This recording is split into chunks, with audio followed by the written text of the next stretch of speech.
What's happening, everybody? We are here for the Fortnite PlayStation Cup. My name is Levin2K. I'm joined by the wonderful Mini Man, and we will be guiding you through all of the action here in Europe. Mini, you excited for the day? Of course I'm excited. You already know. We've got solo zero build action. It's going to be great. We've got the PlayStation Cup, and this is what it's all about. It's going to be a great night of action and some good vibes, I'm sure, here. Yes, of course, man. Always some good vibes here whenever we get some PlayStation competitions. Let's take a look at the format. What are we here for today? What does a Fortnite PlayStation Cup mean? Well, look, we're here in the finals. There were 2 qualifiers in which the players competed in to qualify for the big money competition. It was a zero build competition. 100 players are going to be in this lobby, all battling out across 6 games to win the ultimate prizes. I'll be honest, Mini, I played plenty of zero builds, and I can't imagine just how tough it would have been to qualify through to this competition in the solo zero build competition. Yeah, definitely really difficult task to do. Of course, it is opens as well, so anyone could take part, getting all the way here to the finals. 100 players, of course, in the lobby. 6 games of action today, so that's really going to be something to look forward to, as well as the point system, Levin. It's very standard for solos here. Yeah, 100%, man. I think we've seen, the point formats very similar to this, of course, many a time. 2 points per elimination as well means it's a bit more balanced, would you say? Yeah, I'd say it's a little bit more balanced. You get 2 points for elimination, so that's 15 eliminations for the victory royale. Kind of makes a lot of sense. You're getting 5 points for just getting that victory royale alone. I think it's one of those where I think players will try and balance those eliminations with those placements as well. It's not either or in terms of weightness. So maybe we'll have a little look at some of the mid-match objectives as well, which are going to be taking place today, because these are really where the real points start stacking up. Yeah, this is where things go absolutely crazy. Of course, when you secure a forecast tower, you get 3 points. But the real big one, that Rift Island, 15 points just for the Rift Island, Mini. So big. That is such an important aspect of the game. We often see players actually sort of changing their strategy and their loot path and their positioning based around this loot island, because, of course, not only does it give you great loot, great elevation, and, of course, usually great materials, but, of course, we're not in builds right here. It's just great overall. The 15 points is just an extra added bonus, and another reason as to why you want to go up for that Rift Island. Even the forecast tower, a little 3 points is not too bad, a little boost, a little bonus there, but it's the forecast telling the players where the zone's going to be going is going to be absolutely vital, and particularly in zero build. Having that knowledge early on is going to be so crucial for these players that want to do well, and I think we'll definitely see players that make the most of these mid-match objectives having the most success here. Yeah, it won't be too bad at all, but let's take a look at what the players are playing for. The prize pool, $3,000 for first place. Every single player competing today will be walking away with something, as even if you get 100, there's still $100 on the line for you there. Mini, lots of money to be won. Lots of money to be won, and I like that. I like the fact that everyone walks home with some cash at least, even if you do come straight last place. But of course, everyone will be looking to that top 10, particularly that sort of top 3 where you're really starting to rack up in the prizing. As you mentioned, first place, walking home with $3,000 is absolutely massive. And of course, it's a solo event, right? So we don't have teammates here to try and bounce off of. It's only you if you're out there on your own. And it's going to be interesting to see how that sort of develops throughout the day. Yeah, look, solo competitions are not easy by any means. I've tried and failed many times. Same. But look, before we talk about the players actually competing today, I want to give a big shout out to youtube.com/PlayStation Esports. Be sure to go check it out. So many cool offerings on there as well. There's so many different videos and tips about how to improve in different games, not just Fortnite, right? So any of the games you guys play, be sure to go check out PlayStation Esports on YouTube, because they have so many cool offerings there. Some of you might even be watching there right now, because we're live on there as well. Yes, hello YouTube, hello Twitch, hello everyone who was watching. I did actually check out the YouTube as well a little while back. There was tips and tricks on how to use a controller, so maybe some of our players might have watched that going into today. I'd hope that they would already know how to use it. They're going into the finals, because it's getting a bit late now. Finals are here, start to perform. So that's what it's all about. I'm excited for the performance today, and make sure to go check out that YouTube. It's full of great content. Yeah, I think a lot of the players competing here probably do know how to use a controller. And speaking of the players, let's take a look at who's actually going to be competing. There's a lot of new names, Mini, but a lot of names I think people will be familiar with if you pay attention to PlayStation competitions. I'm looking at this page here and I'm going Pixovsky and Daizinho, two names that stand out to me a lot. Yeah, Pixovsky. I know Pixovsky very well in the sort of console scene. He's won console Champions Cups in the past. He knows how to perform on the big stage, and that's going to be of utmost importance here. I saw Cade there as well, my Welsh friend, going to be competing here. So it's another example of maybe a PC native player moving on over to the console to compete here today. We'll see a little bit of that. Maybe we'll see some keyboard and mouse players. Maybe we'll see some controller players. Usually it does seem like the controller players that come from PC tend to fare a little bit better when they do make their way over to the console, because of course the controller is just the native platform and the native input method for controllers. So I'm excited to see how these players can do, whether they come from console or come from PC. Yeah, and I think the big thing is we highlighted a bunch of names of players who we know are good in these kind of competitions.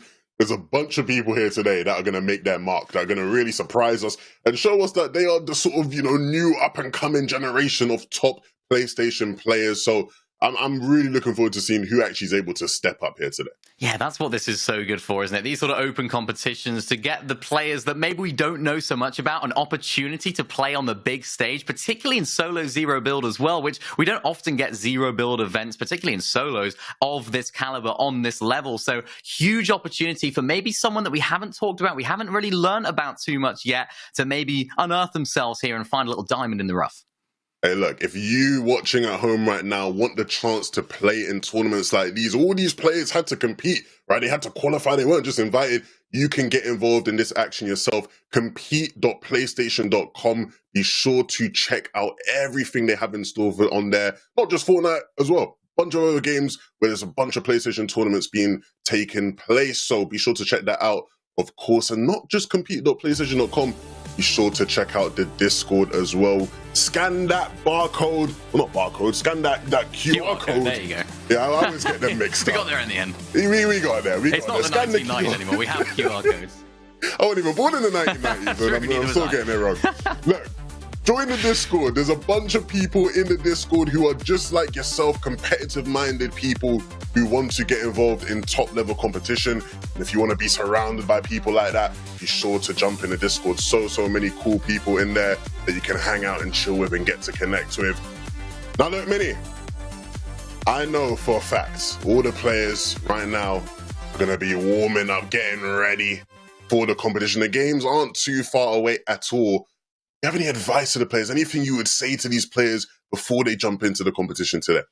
I think my first bit of advice is take this advice with a grain of salt. I think, when you listen to me about how to play Fortnite, particularly at this level, maybe I know a few things about the competitive scene, but in terms of actual practical playing experience at this level, I have none. So take this advice with a grain of salt. Make sure to get off the gates well. First game number one. You don't want to be taking those risky fights. You don't want to be landing on areas that you're not familiar with. Just play to your game, play what you know, play how you know. And if you want to try and go for that Rift Island, it is worth it. But in zero builds, it's so much more difficult to actually fight for it, because of course you have no builds. You can only use the bunkers to claim that middle area and try and claim that island. That's of utmost importance for players that do have bunkers. Whether we'll see that in the first game, whether we'll see it, we'll have to wait and see. But yeah, my advice is just to stay calm in the first game, although it's easier said than done. Look, I have some advice I'm a bit more confident about giving. Yeah, right?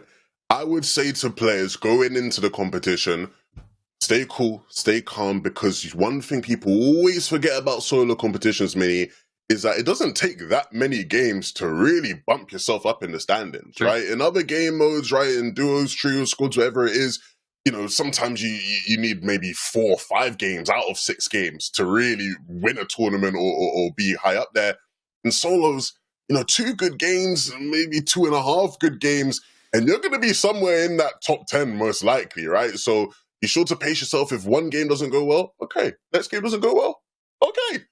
Next game again doesn't go well, there's still hope, right? Yeah. At a certain point, you do start to panic, don't get me wrong. If we're here in game 6, it's almost over at that point. But, right, you have plenty of games to play around with, so stay cool and don't lose sight of the end goal. That's good advice, That is very good advice, because you often do see that, particularly in zero build as well, where teams can have, and players individually here in solos can have such a good game, but then kind of fall off a little bit from the next game and the game after that, because they don't necessarily get the same RNG with the zones, with the loot, of course, with their positioning. So maybe we'll see teams or players that are actually in a lesser position, maybe after game 3 or 4, actually make that little surge, get a little bit more luck, maybe go for those more risky plays by going for those forecast towers and making their way up the leaderboard. I think we can see it happen, and we've seen it before in solo events. It's definitely possible here. Yeah, I'm expecting to see some real crazy, wacky fights happening at Forecast Towers, at the Rift Island especially. I'm excited to see the things we see off spawn, right? You know, I know you are a zero build solo player yourself. What's your POI of choice? What are you typically contesting? Lavish Lair, that's the one for me. Lavish Lair holds a special place in my heart, and we'll see if any of these players are going to be going there. Yeah, well, look, we won't keep you waiting for too long. Let's hop right into the action. Game number 1 is ready. The players are raring to go. 6 games of zero build solo action for you until we can crown a champion of the PlayStation Fortnite Cup. I'm super, super excited, Mini, to see who is going to be, not just to walk away the whole thing, but who starts today really well, right? You know, game 1 is always the game that sort of gets people off their feet and gets people going, okay, maybe we have a potential contender here.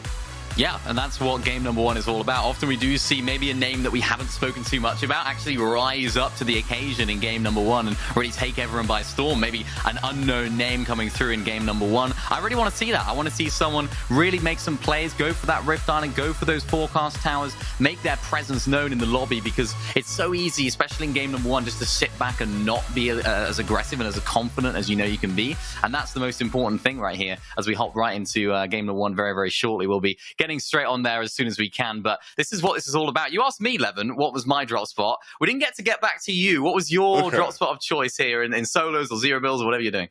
Well, for solos, zero build, I do like Lavish Lair as well, just because I feel like, you know, the shotgun, the mythic shotgun you get there is so strong. I don't win it often, not too great, but you know, that is typically our choice. If I'm not going zero build, which isn't the point because today is zero builds, but if I'm not going zero build, I'm typically more of a fencing fields type of man. Really? That's my sort of go-to here.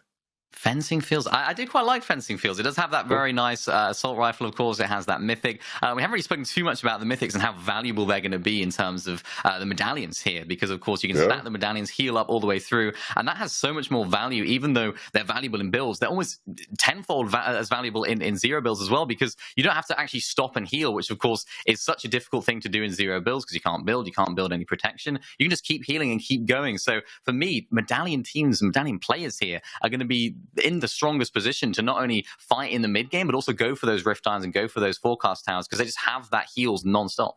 Yeah, I was going to say, I hope we don't see medallion teams, mate. Yeah, it's only solos.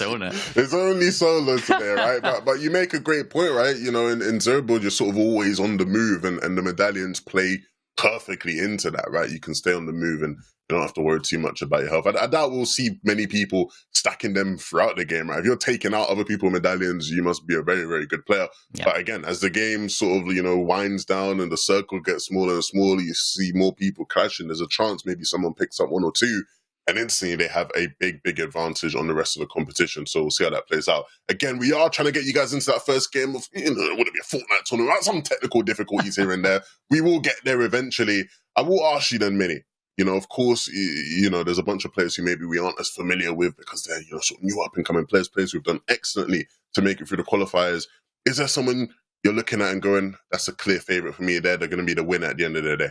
I think for me, it's got to be Pixovsky just because of the experience that he has in zero builds. You know, knowing how to play on the console as well is one aspect, because of course we have some players that are well known. We have the likes of Cade, for example, who does play on PC, coming over to the console. That's all well and good, but having the experience on the console, I think I saw Skyjump there as well in the player list. So Skyjump, another one of those players that does play on the console and is very proficient at it as well. That's going to have a big part to play, because not only are they more used to the lower FPS and of course the input methods and certain differences that we're used to seeing, but also the confidence in yourself is like all these other players, and a lot of these other players aren't used to this device that we're playing on right here. This is my bread and butter. This is how I like to operate. So I think that confidence straight off the bat is going to pay them dividends, because they just know how they're going to play. It's just another day at the office for them.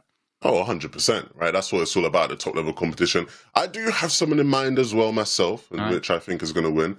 But I'm going to give you the answers to that right after a short break. We're going to try get you guys into that first game. So stick around. After this break, we'll head into game 1.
Gaming is defined by moments.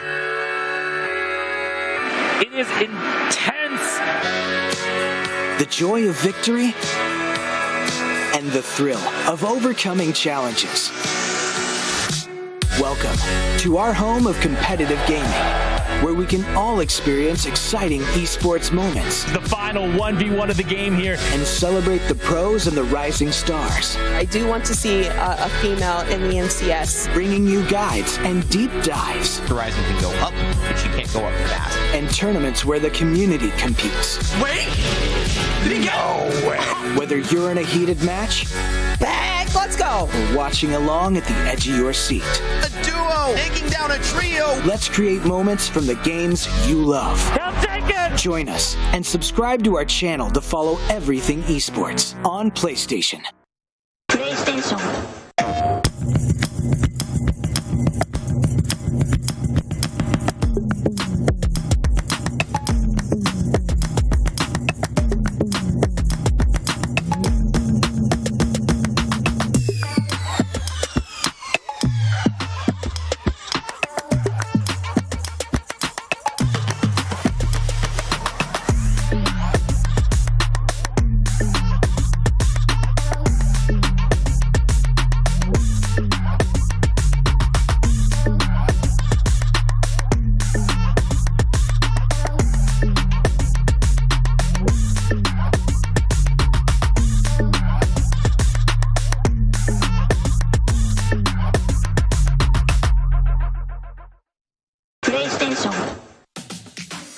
And we are back, ladies and gentlemen. Okay, so quick little update. We had a couple problems that meant we missed the first game. The game did happen though, so don't worry. We'll run through what happened in that first game, but we didn't get the chance to see it. Hopefully we'll be able to jump into all the rest of the games, no problem at all. But Minnie, you've had a lot of time to ponder in that break. And any pre-expectations of what happened in that first game as we take a look at the standings? I mean, we'll have a little look at how the standings look. I think that's going to paint a big picture as to what actually happened. Someone eliminated someone else. Someone won. Someone won. Someone got the island. Yeah. Someone got forecast towers. Someone did well. Other people maybe not did so well. But let's take a look at who did quite do so well. It was Zynox, who actually ended up coming out on top in game number 1 with 40 points, 5 limbs. What a start. Not too shabby, right? That's a big game from Zynox, taking home the dub. I mean, yeah, a nice lead, to sort of start the competition with. Taking a look down, right? Rush Piece U there in second, 27 points. I mean, I'll be honest, like, I'm looking at things here. I'm trying to figure out if there's anyone who very obviously just got the island, but I don't think that's too clear right now. I'll be real, is there anyone who you're seeing down low that you're a bit surprised by, or is it all just sort of part and parcel with solo competition so far? Looks about right. Yeah, I think the thing is, it's quite hard to see what's exactly going to happen throughout the rest of the tournament after game number 1, right? Anyone can have a good game, anyone can have a bad game after game number 1. You never know what's going to happen in terms of zones, etc. I do recognize the name Toxic Tryhard there. I'm pretty sure he's played in previous finals that I have had the pleasure of casting, so I'm excited to see how he can do today. As we scroll on down the leaderboard, get to see some other names who maybe didn't quite have as good of a game. We see Cade there in 56, the name that I've mentioned a couple of times. Not quite having the dream start, only managing to get just into that top 20 or that top 75. So after that game 1.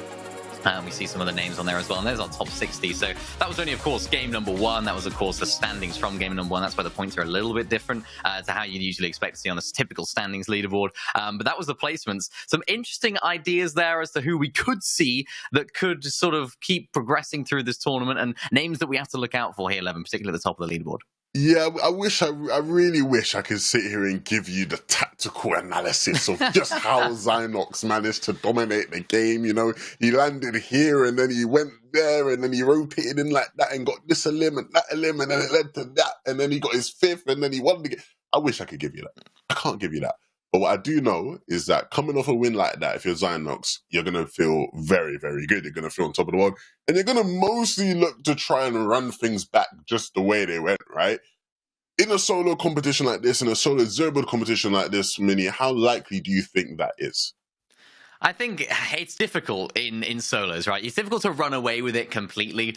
We do often see teams do it when we're playing in sort of team modes like trios, for example. We do see those sort of teams just taking the whole tournament by storm and, you know, being unstoppable, because it's a lot easier to stay consistent when you have more parts, more pieces to your puzzle. So for solos, things can change so quickly. One headshot snipe, your game is over. One wrong rotation, game's over. No builds in order to save yourself from a bad position either. So for someone like Zynox, who did actually win that game without any mid-match objectives at all. So he actually had 30 points, of course, for the victory route and 5 points or 5 eliminations at 2 points per elimination, making 40 points total. That just shows that he's confident despite not having those big boosts of points. Those, of course, the forecast towers giving him the zones in advance. So it just shows that he seems to be a very, very well-rounded player. I have seen little bits from this player in the past, so not a completely unfamiliar name for me, but someone that we definitely have to look at here as someone that could take the whole thing home. But it's only game one. It's still early doors. Yeah, and I mean, a big question, and of course we probably would have been able to answer this had we watched the game, is how much does zones play into that, right? And zone luck, right? If we're going to get a bit controversial here, sometimes when the player ain't got the forecast, right, you know, there's a good chance that the zones went in their favor, right? So can they then replicate that if things don't quite go in their favor becomes a big question, and I'm sure Zynox will be thinking, what's Levin talking about? I'm the best player. I can win the map of the zone, right? So, but these are the kind of things we think about often, right? Yeah, that's exactly right. And I think when we do have metas where there isn't as much mobility, it can be a lot more dependent on where the zones go, right? I remember, I think it was Chapter 4, Season 3, when we actually had no mobility items in the entire game. Now we do have, of course, that Grapple Blade. We have those Flowberry Fizz items, of course, the Juice, and, of course, the Flowberries themselves that give you that little bit of extra momentum when you're rotating through. Those make mitigating those difficult zone situations a little bit more doable. However, it's still not easy. When you have that max pull rotation, no builds, of course, you don't have boxes to make your way all the way through. You have to expend your bunkers, and then that, of course, means you have to go for those late game eliminations and try and find a refresh as soon as possible. It's really not easy, and it's very, very difficult. You have to rely on zones, and even in my experience from playing in the Victory Cups, I actually won $100 from a Victory Cup once, and it was because I pulled every single zone in that zero build game. Like, I'm not going to try and say it was a great performance from me and my duo. We just got really, really lucky. So sometimes that can happen, and maybe we'll see that today with some of our players. No, we will definitely see that today, right? That is just a staple of zero build competition. I do have to bring it up because you mentioned it in passing there for a second. Snipers. What we think about snipers here in the zero build competitions? Again, in build, it's hard to mitigate, right? In terms of just being able to provide cover for yourself. Zero build is like, oh my goodness, you're sitting duck at all times. It's harder. I'd argue it's definitely a lot harder to protect against those snipers because, of course, you can't just build out in the open. So I'm expecting to see some of our players carrying snipers today, but there's so many items inside a zero build, it's difficult to know what to take at times. Yeah, 100%. I think if I tried to sit here and tell you what my ideal loadout would be, we'd be sitting here for a long, long time because I would not be able to come to a decision. I'm sure there will be players who have that sort of down packed and everything in check. But look, enough waffling from us. We finally get the chance to jump into game for you guys. Game number 2 of the Fortnite PlayStation Cup is ready. The players are jumping off the battle bus. The players and just the players are jumping off the battle bus, and we'll see exactly how they do. And we're actually going to tune into our boy Zynox to start off the game. Yeah, let's see how their sort of game plan has started when it comes to the off-spawn situation. Landing at this little drop spot down towards the sort of southeast side of the map. I've landed here a lot in ranked recently, and it is really, really good. You're going to see it in a sec. Actually having this area uncontested is so valuable. A whole plethora of chests, as well as what we'll see in a sec, I'm sure. Loads of slurp barrels and slap barrels. So he's going to be able to heal himself up really, really quickly, and that must have been a big key factor in his success earlier on in the day, of course, in game number 1. Because you can just see he has unlimited slurp barrels almost here, and he's just able to get out of here really, really quickly. Of course, you don't need to farm up materials, although there is a good amount of metal here, so if you're a builds enjoyer, then do land here as well. It's definitely a good drop spot because he can just get in, get out, get his loot, and look at this, bunkers off spawn as well. This is an ideal start to game 2. Yeah, and I guess the sort of speediness of you can clearly tell he's familiar with the spot, right? And so that's another big part of it. Being able to sort of get in and out of your spot and start thinking about where you're going to position yourself is huge. We'll see what you can get in terms of a loadout as things sort of progress. But ultimately, things looking good for Zynox, especially, uncontested here in this part of the map. I like the loadout so far as well. I'm liking the auto preference. And for me, the auto is the best shotgun in the game. Builds, zero builds, zone wars, scrims, whatever it is. I'm taking the auto every single time. I will talk about the auto shotgun for the rest of my life as to how good it is this season, because it just, and everyone seems to disagree with me. I'm interested to know what your thoughts are on it. Have you used it too much, or are you just more of a vanilla pump type player? I like the auto. I think the auto is really good. I think in zero build, the auto is better. I'd take the auto in zero build, but I've always been more of like an auto shotgun person in zero builds, right? Like Yeah. I'm always more of like a tap over a pump in zero builds. In builds, though, I'm taking the pump. I'm taking the pump. To send me to Snooty, give me the Peter Griffin pump. I'm there. Do you know what I'm saying? But I like both. I'm not as partisan as maybe some other people are when it comes to the topic. Yeah, that's definitely me. Rather, particularly that mythic auto shotgun. It's such a great weapon to use. I mean, you talk about zero builds. It's definitely a different sort of meta as well when it comes to choices and selections of loadouts. We often see the more high fire rate weapons like the auto shotgun being preferred. Of course, when you do miss a shot with the regular pump, then you could have a bit of trouble. But we might see some differences in people's loadouts as we get through the day. I did see in the feed there, was it Peter Griffin taking out Rush in the feed? I think Peter Griffin has found his first elimination of the event. Congratulations, Peter Griffin. Imagine getting outplaced by Peter Griffin.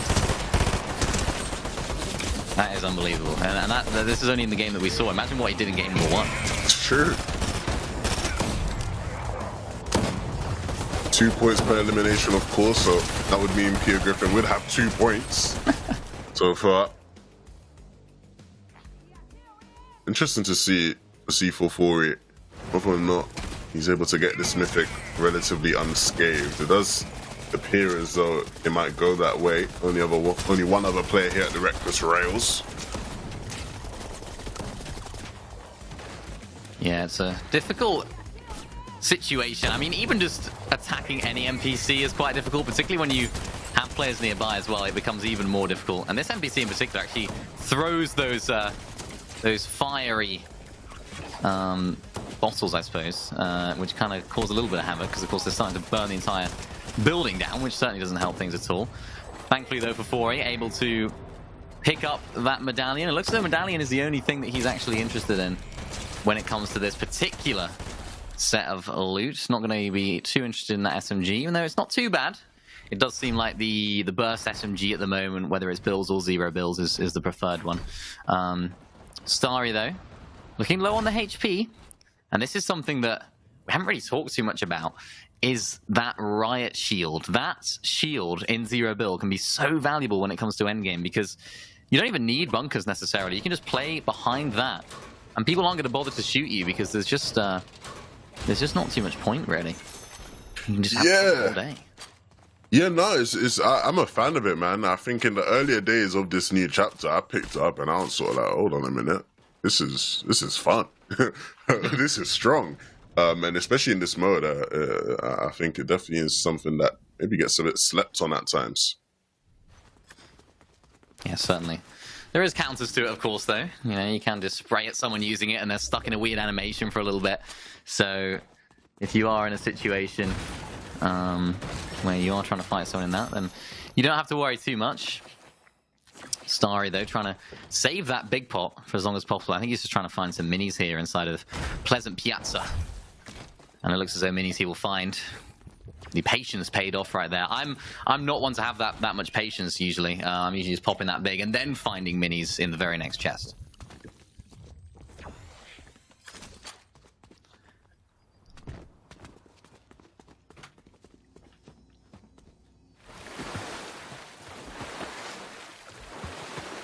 Monkey, though, just outside of Ritzy, using the water, something that we might see a little bit of today, particularly if the zones do end up polling a little bit further back out towards the outskirts of the map. Might see some water swimming rotations. Who knows? But for Monkey, he's just trying to find some meds. There's another player, Automatic, may actually be making his way into this building. Monkey's just lurking nearby. Automatic, which way is he going to go? We don't know. He doesn't know that if he goes into this building, his game could well and truly be over. But of course, with Monkey's lower HP, this could be an interesting fight if things start to boil over here inside of the... almost a little watchtower here at Ritzy Riviera. I'm thinking he's just going to play this out a little bit more carefully. And we'll see a lot of this throughout the rest of the day today. Is a lot of calmness when it comes to fighting, not just over-aggression and over-excitement when it's not needed. So for Monkey, though, he needs to try and get involved and into the zone as soon as possible, because of course he doesn't have any whites to sustain himself here for much longer. He has to be very, very careful with how he approaches this rotation, just sneaking past the other player and able to get towards one of these vending machines. Does he have enough gold to buy the med kit? Looks as though he maybe doesn't. Ooh, finding that's out. Tough. He's broke. He hasn't got anything, and now he's stuck out in the open. I know the feeling, brother. He ain't got the gold in the bank that you need. He's still just got to make it work. When I got up this zip line for a second, you could tell the panic. It was like, where do I go? How do I get up here? He made it up, though. That's the main thing. Find some bananas along the way as well. Not going to be too much, but enough to sustain him for a little bit longer. But not if there's another player in the back. Having to expend a bunker this early on is not ideal whatsoever. He does, of course, have that Flowberry Fizz, so he's going to be able to extend his, or improve his speed of rotation, getting into that zone. Luckily for him, he's just about making it into that safe zone, but oh no, there's another player nearby. He has to be very, very careful as to how they make this one move. It's not going to end well for Monkey. He's just got stuck underneath this mountain with no HP and no hope there. Yeah, that was not the most ideal situation, especially where his only sort of form of cover was to jump back into Storm down the hill and just give that player the perfect spot to really wreak havoc upon him. We might see similar take place here, but it does look like maybe things are going to cool off a bit here. Not much more fighting. Players need to start thinking about how they're actually going to get to zone. There doesn't seem to be anywhere nearby. I think this is the loadout we're expecting to see pretty much all day here from this player. We have the assault rifle, the auto shotgun, bunkers, the grapple blade, and some bigs. Of course, with the update to the bigs, you don't just have to sit there popping the big anymore. You can actually move, and it's the same with all the heals. You can move around and enjoy the big pot whilst, of course, you're able to keep on the move. But also, more importantly, I suppose, for zero build, if you're midway through popping the big and then have to cancel it, it'll still give you whatever amount of shield you've actually already consumed. So even if you have to cancel it with only 25 consumed, you still actually gain that 25 rather than losing that entire big pot. Such a useful addition, such a useful change. One of the bigger changes, you know, mechanically, and we've seen in Fortnite in a while, and then one that has been very well received. I think when you look at how useful it can be, like you said, especially in zero builds, right, where there's going to be many instances where you just need to move about and heal, but then also be able to sort of get out of that and still benefit from the heal. It's very multi-use.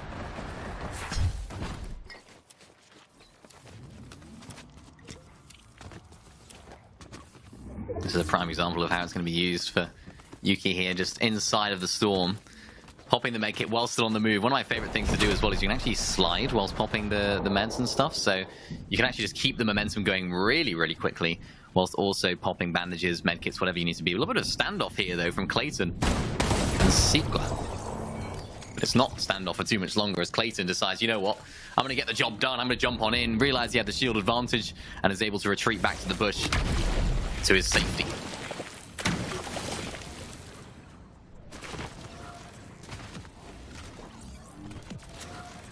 Kojan here, making his way through the ruined reels.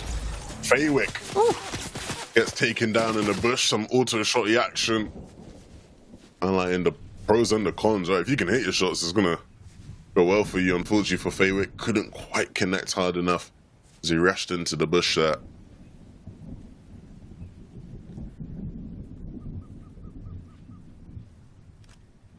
Difficult moment here, though, for Clayton. We saw him getting an elimination just now. Zynox, the game #1 winner, is just next door. But looking at Clayton's loadout, the loadout itself is not too bad. I'm looking at the ammo and stuff, and of course the shield overall is not up to max. So things can be a little bit difficult if you aren't playing things passively off spawn. Leftover prize inside of the bush. I'm sure we wanted to go for the top prize today rather than any leftovers. We'll have to see how he I see what you did there. plods along here. That was a pretty good one, wasn't it? Came up with that all on my own. Hey, all right, folks. How original. I'm sure he's never heard that before. He's going to change his name after this. Slicks, another player, playing to that Storm in the bush here. He clearly has spotted somebody out and wants to see if he can maybe close out on that one. Okie dokie. Oh, that's not great, is it? That was the EMP right there. Takes off a chunk of your shield, and it's really good for clearing out bushes like that.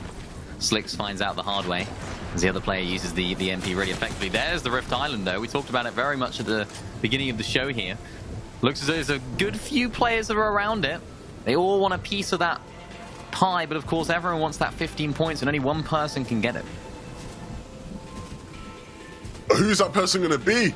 Is the question. I'm sure we will do our best to see just exactly who that is, because again, it's huge. 15 points, massive, massive point tally, and some players rifting now, so you might just see that battle take place now.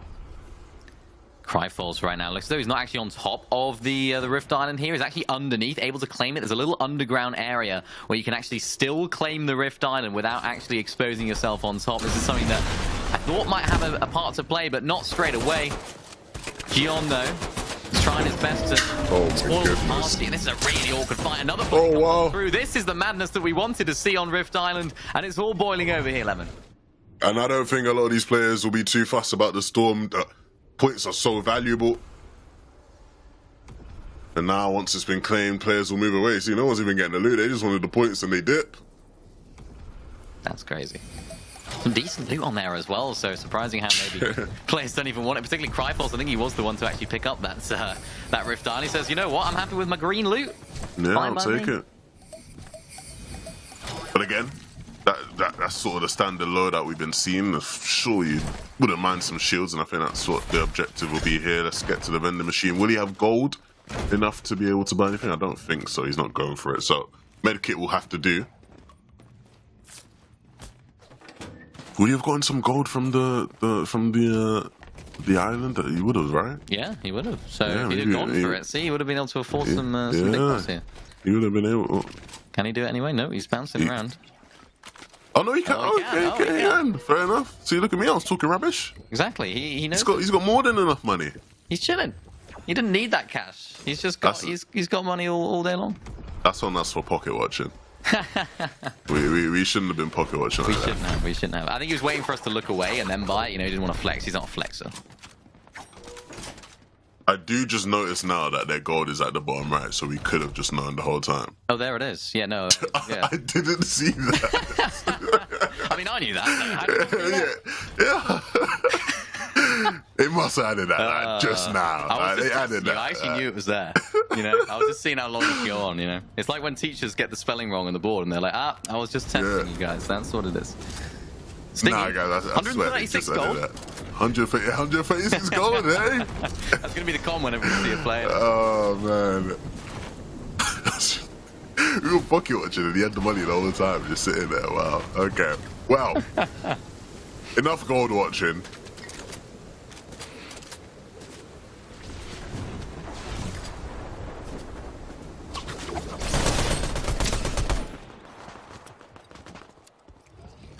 Interesting. Roman, couple shots traded. Nothing too significant received in return, so we'll just back off and use shields, best of his ability. And maybe, just maybe, gonna be able to pick something up. Players running around him. He's just gonna focus on looting up now. And he hears shooting, and it looks like he maybe wants to just jump in.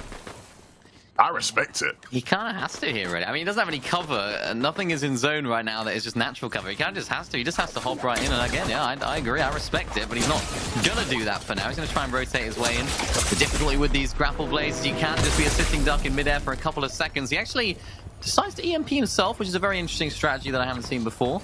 Although it seems as though he didn't come off any worse. He didn't have any shield. Maybe he thought that was a bunker. Who knows? We'll find out.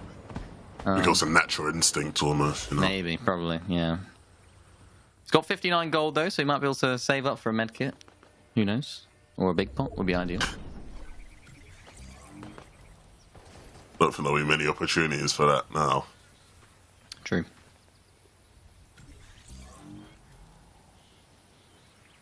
You reckon he stays alive here in this crevice of the rock? I mean, yeah, I think he will. I think he will until it becomes time for the teams behind to rotate through, because he's gonna get seen from above, right, from that hill. So you reckon? Yeah, I think he's good, man. You think? I think he's good. I think unless Kojan comes sliding down, which for a second it looked like he was, I think he's good. Well, he was wearing the right outfit, wasn't he, for to sort of go in a little bit. So you know, maybe we'll see more of that. It does happen. Low aim though, making their way through, just trying to readjust the angle at which they're trying to attack this next zone. A player in the tree there, right in front, going to expend his final bunker to give himself a little bit of cover here inside of the zone. But now the benefit here, he can look back. This position for this bunker is absolutely vital. He can look back. Maybe there's a player in the bush. He doesn't know. We do. But he can look back at all of those players that are rotating from the north side and just have a perfect angle on anyone coming in. The difficulty for him right now, though, if zone doesn't pull his way, how's he going to make the move? As you see a few players now just battling it all out by this water. The players that have the bunkers are able to secure themselves, but other players not so much. John's trying to rotate out. Zyro's going down. And that's the result of when two players try to fight each other, everyone else tries to get involved, and then everyone else realizes there's everyone else there, so they decide to disengage. John Cena goes down. That was a fan favorite for me. John Cena FM. I mean, I don't even know how he's been seen there, to be honest. I'm ashamed of myself. Yaki goes down. 2 elims to their name, though. The fighting isn't going to stop now. It will just continue. Family grout. Scares that player off and has the bunker to himself now. Oh, no, no, he doesn't. No, he does not. No, he does not. What have we just seen here? Someone's sneaking down in the basement. Family Growl's just had to readjust here and just think, actually, this is not the position that I want to be in down there. I think he's quite happy just to stay up here right now, because that player down below has that riot shield, able just to sort of wedge himself in that in that bunker, and of course protect himself from the back and from the front with that the riot shield. Family Growl's just trying to make the decision now. Do I go down there? Do I try and get that extra loot? Maybe he has bunkers of his own down there, or maybe it's just worth sharing this bunker for now and having a little bit of a truce whilst everyone else decides to rotate on through. Maybe the next zone will be deciding as to whether they do end up fighting. Kev found himself on elimination, of course. Now able to enjoy some loot from this little area that he's managed to find. Also a medallion as well. That's a really nice find, just out at sea here. That's not often you get that opportunity as he makes this water rotation. 1 bunker to his name. He's got to be careful, though. If he does throw this bunker in the water, it's not going to be particularly ideal for him. So hopefully he knows that and he goes on to dry land. He's just swimming on the line of the storm there. Blending in well. Not many players going to be too aware. There's all these bunkers here. My goodness. Players getting ran down. Tower does incredibly well there. 1 shot, bang. But can he repeat that?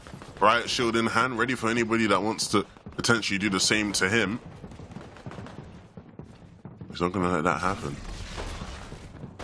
See a lot of those riot shields inside of bunkers, double protection. And for hands right now, they're able to pick up Zemba trying to get inside of their bunker. Unfortunately, no bunkers for him, though. He does, of course, have this one to cover himself for now. Zone is pulling a favorable way for him as well, back up to the north here. For those players that are stranded out at sea, I can see 1 little arrow there at the bottom. I would not be in a great mindset if I was him right there. I'd be pretty upset with how that zone's pulled, but it's to be expected. Pulling back onto dry land. And as Hans here can just enjoy this position. He's got to be careful from behind, of course, as that zone does pull out. But this is a little strategy. Sitting inside of a tree, DayZino. This is what I like to see. One of the only big trees left in the zone. And DayZino's made it his own. That's really nice. I don't know how he's going up there without anyone noticing. We'll see how much more he can use that to his advantage. What a refresh here. Hands able to pick up that medallion. There was some bunkers there as well, I'm pretty sure. Or it might have been some of those. No, it was some of those flow berries. Yeah, that's Beam just getting a little bit too greedy for that loot. Family Graal is trying to make his presence known here as Hands is just going to try and heal up as much as possible. Of course, he has that medallion, so he's going to keep on healing. But Family Graal is going to keep on applying that pressure. You have to imagine as another player decides to rotate on through, it's Cave who actually switches position and goes the other way. Hands again, just getting a little bit too greedy for that loot, you have to think. But he hasn't got punished that time, as there's now so many players all looking at the same bunker, and there was actually bunkers down there, so he's actually got a bunker of his own right now. Yeah, no Hands doing his best to stay in the game, and Dazino, who was once in a tree, is no longer there, and no Hands is ready to get involved. So many limbs this game already, really leading the way in this lobby, and Dazino might just find himself caught out. No ammo left for no Hands. Yeah, that's the danger right there. If he was using his AR, you'd imagine that he would take out Dazino. That's what I was talking about earlier, that animation when you get sprayed through with that that riot shield. You're just sort of sitting there. You're a sitting duck. You're just stuck in the animation. So they have to be very, very careful as to how they rotate this. There's still 21 players alive in this tiny zone. And we can see so many bunkers out here on the map. Some players trying to share a bunker, one above, one below, without the other one knowing. Link's actually using the ties, I thought, to rotate, but actually to his detriment. There's another player inside of that bunker as well, so they've just got to get out of there and think, yeah, let's just focus on the rotation. Yet again, you can't find a bunker that's vacant at the moment because every single player decides that they want that cover, and particularly with these hills, Levin, this is going to get really interesting for these players. Yeah, this is... Oh, no. So interesting. The duel's taking place right now with the riot shields in hand. Lynx runs out. No Hands now doing his best to stay alive. We've seen him do so well already. Wow. The shotgun comes out perfectly done, and then the grapple to get out of the harm's way. Let's bring him back down into the war zone for just a second. And will he be able to get out? Waiting for a recharge. And now he finally has one, but it's way too late. 7 limbs will be all it is for no Hands. Family Graal still staying in this game. Sliding all over the place, just like everyone else seems to be. Everyone's using these riot shields right now. Everyone's trying to get their position, get their advantage. But of course, when you're looking at one player, there's also someone knocking on the door right behind. And there's, of course, so many players just looking to use these riot shields, also ramming each other with the riot shields, trying to send them into the storm. Contraire, not wanting to make the first move. It's a game of chess between all these last players now, as they're just all waiting for one person to make a mistake. Keep your back to the storm seems to be the play right now. But what happens when someone starts playing in the storm is the real question. We're seeing people jump in, Stingy finally going down. And Kawhi is going to be looking for another one to add to the tally. He might just get it.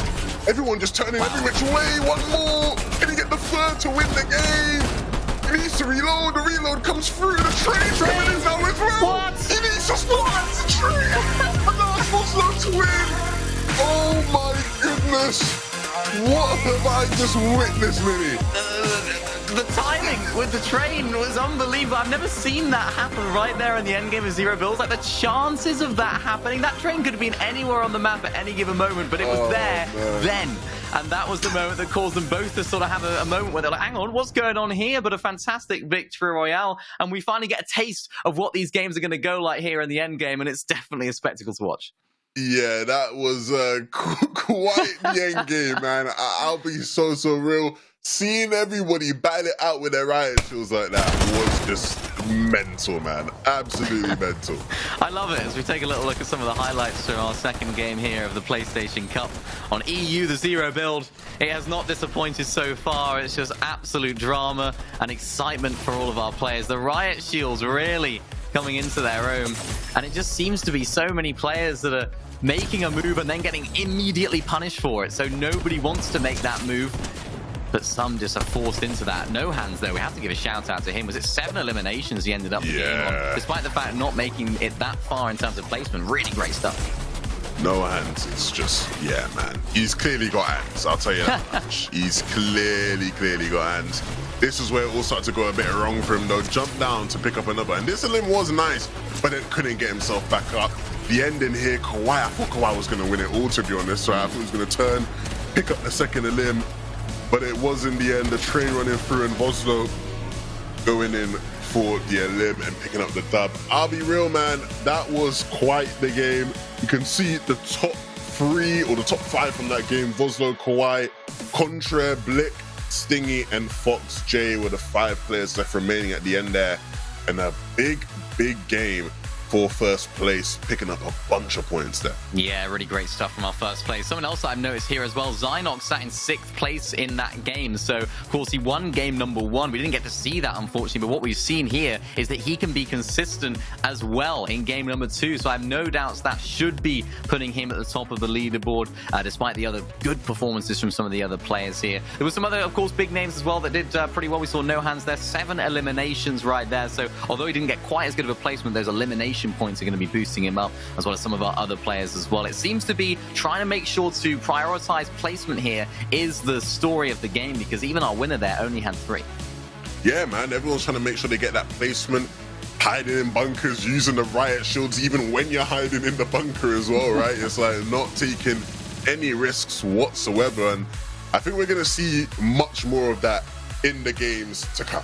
Yeah, I think that's what it's all about. You know, we have these bunkers, they have their protection, they want to be double protected, so why not use the riot shield as well? And we see a lot of that, right? We see players that are actually not going to be fighting the players in the bunker because they know that if they then go in for that fight, so many other players will also be looking at them and thinking, right, we can actually capitalize on that fight. And it ends up with like 4 or 5 players all around the same bunker, and nobody really wants to be there. So it's kind of an awkward dynamic. So it's all about not making that first move if you're making a wrong move, and trying to make sure that you can keep those bunkers to the late game, it seems.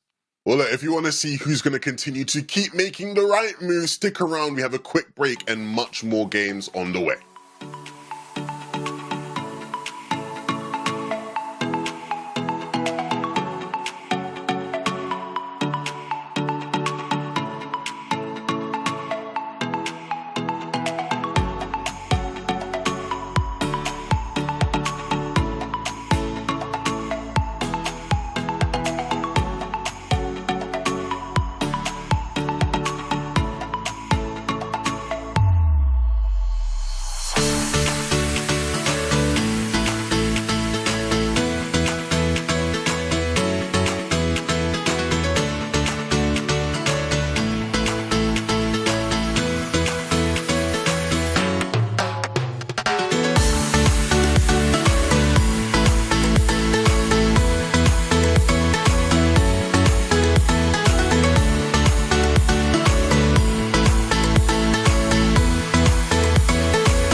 We're back, and if you missed that first game, or the second game I should say, you have missed quite the treat. We have got some of the most unique Fortnite gameplay I've ever seen in my entire Fortnite career, Mini Miner, but it was a good one. Yeah, unique's a great way of putting it, because it was definitely something to behold right there. We saw just action non-stop. We saw some crazy fights going on. We saw the train making an appearance right there at the end, as well as some really interesting plays with the bunkers. I mean, I just didn't know what to make of that when I was watching it, but now it's sort of starting to make sense. It's like, okay, that's what we're going to be expecting to see. That's the strategies we're going to see the players unfold here. Yeah, look, I know Fortnite, they're always trying to evolve the game and really change things up and switch up the dynamics, but it felt like I was watching like a I don't even know, it was like knights dueling each other at the end there. It did not feel like Fortnite, but it very much was. Like, it was the riot shield play we're seeing in these end games. Everyone just sort of like looking left and right. Like, you're trying to make sure nobody is like quite, on your back. You know what I'm saying? Like, it's mad, but it's a lot of fun. And clearly, the players are going to keep at it because it seems to be the best way to get a win right now. Yeah, it reminds me a lot of jousting at the moment, it seems like. That's the one I was thinking of. That's what I was thinking of, like nobody wants to jousting. do anything, and then suddenly someone's charging at you with a pistol, and they're actually ramming you with the shield as well. It's like, I don't even know. But it's good fun. It's good fun, and that's what we're here for. That's what the Zero build's all about. It can create some action at the end game. Yeah, man. I'll be honest. It's just, I don't even know, man. Like, that was just so crazy, bro. Like, all around the boards, of course, we had, you know, fights on the island. We had people sort of, you know, doing their best to make rotations, but just getting completely stifled at times. And I guess we get to see that all take place once again here in game number 3. Let's jump right in. We got Big FaZe Mongrel. I assure you that isn't the real Mongrel. But we'll see if you can maybe step into the shoes of Mongrel and provide us with some top-level gameplay. I hope so. I hope so. I want to see it. I want to see the console Mongrel come through here and show us what he can do. That is the goal here. Of course, even so, you know, some of those smaller names is a good opportunity to prove yourself in the Zero build format, as we get to see the drop spot of choice here for the Big FaZe Mongrel. And seems as though he's uncontested for now. Maybe a little bit of a smaller drop spot in terms of loot maybe preferred. Or is he going to avoid this hill potentially here, and then no, he's actually going to land on this tiny little hut. I thought there's no way he's going to land on that tiny hut, but looks as though he is. Gets a little basic loadout though in his little hut here, so not a bad little drop spot. But he needs to try and make something happen here early game. You reckon that's a bad drop or intentional? I think it's intentional, because I mean, look at all this. Yeah, like, there's a bunch of guys. So those mountains have a bunch of stuff. For the people who maybe haven't quite explored that part of the map, there is a load of shields, a load of barrels, just, yeah. Launch pads too. Yeah. Fights though off spawn. Otaku inside this building has the health advantage. Doesn't quite connect with those shots on top of the opponent, but of course there's the MPs aren't going to do anything. No shield. For Otaku, maybe the overshield actually could have been cracked, so maybe it was actually a benefit. It was. So maybe those EMPs are a little bit more valuable than I would have thought, but it's not looking as easy for Otaku as I thought, because of course he doesn't have the shotgun. His opponent does. He's got 2 assault rifles. And this is not looking as straightforward as I thought here, Levin. This is looking a little bit difficult for him. Yeah, clearly not quite what he was expecting in terms of a sort of comeback from his opponent, but hopefully not enough to discourage him. The barrels will help him regain that HP advantage, and then back on the sneak he goes. Just trying to catch them off guard.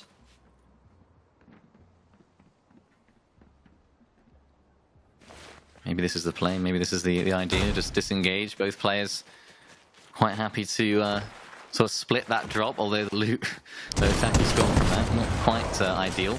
We saw Peter Griffin with 1 elimination in the second game here. Looks as though this player right now is trying to attack to make sure he doesn't make it 2 for the tournament.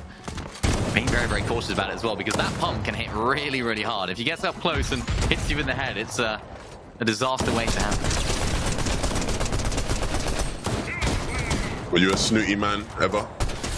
Well, no, to be honest, because I never get the shotgun, so it's like I'm just not good enough. So I sort of make the decision at the beginning of the day: do I want to have a miserable day off spawn? If so, land at snooty, because I'm not good enough to fight the not even the NPC. I've genuinely been eliminated by the NPC before at that drop. So you've been eliminated by Peter Griffin. Yeah. I hate to admit it, you know, live on broadcast with all the people watching, but it, you know, it did happen, and I just have to own it at this point. You know, it's just something that I have to live with. So yeah, that's unfortunate, but that's how it is. Yeah, I wouldn't tell people that if I was you. Yeah, it's just anyway, between me and you. Yeah, cool. Yeah. Tower, we saw Tower picking up some limbs deep in the game last time round, and is he gonna get a chance to go deep in the game? There's a player right here waiting for him, so he will not. It was iDead waiting here. And that's what happens when you're just not completely aware and not expecting players to be there. Yeah, that's going to be extra careful. Maybe we could be seeing a little bit of a, for those that follow the main game of Fortnite, or the main mode in terms of the build mode, the FNCS, we saw Misha and Teeny doing that, just landing at different drop spots and then camping in a little corner, knowing that other person's loot path. Maybe that's what we saw a little bit of a rendition of there. Who knows? We'll see how that develops throughout the rest of the day. Monster, though, able to get inside of this vault. Got that great shotgun. This, for me, best shotgun in the game, 100%, particularly in zero builds as well. So it's going to be such a great, valuable asset to have in his inventory. Unfortunately, the AR is not looking quite as good, but I think he does just get a blue one there. So the loot that this vault has to offer is so valuable. Even the weapon mods there as well with the bench just allows you to tailor your weapons to the exact play style and the exact way you like to play. So that's going to be a really great benefit for that play.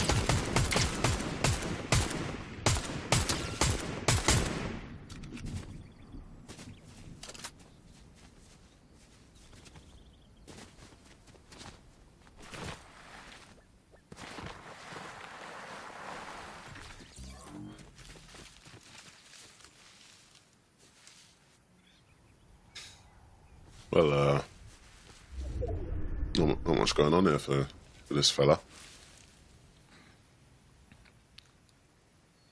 Can be quite easy just to sort of run around in zero build. So I know a lot of players do sort of get bored. You know, they think, oh, I'm just going to run around and make some plays. But that genuinely is probably the best thing that he can do right now, sat inside of that bush, and to you know, ensure that his attention span is not going to be too low.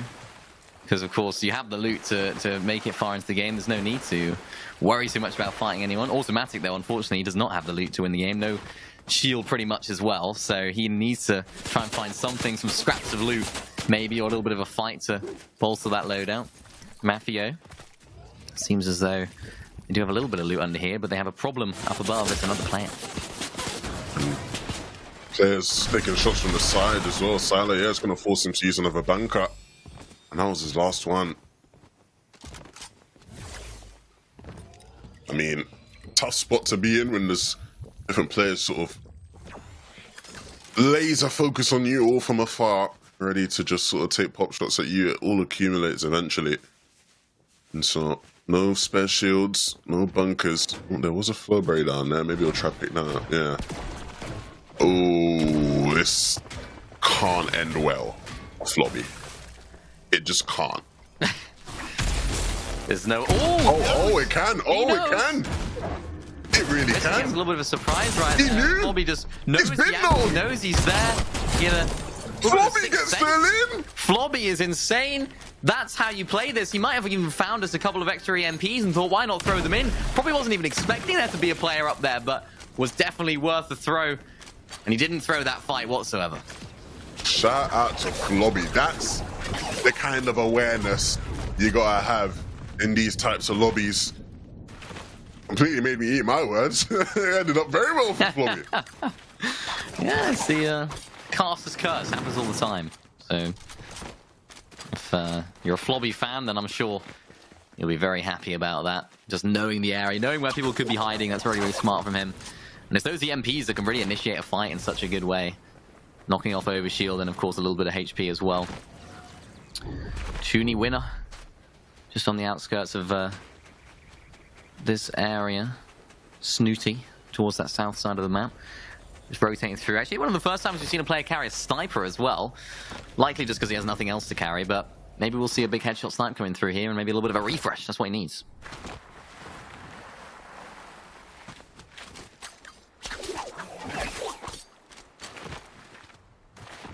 See where that zone pulls.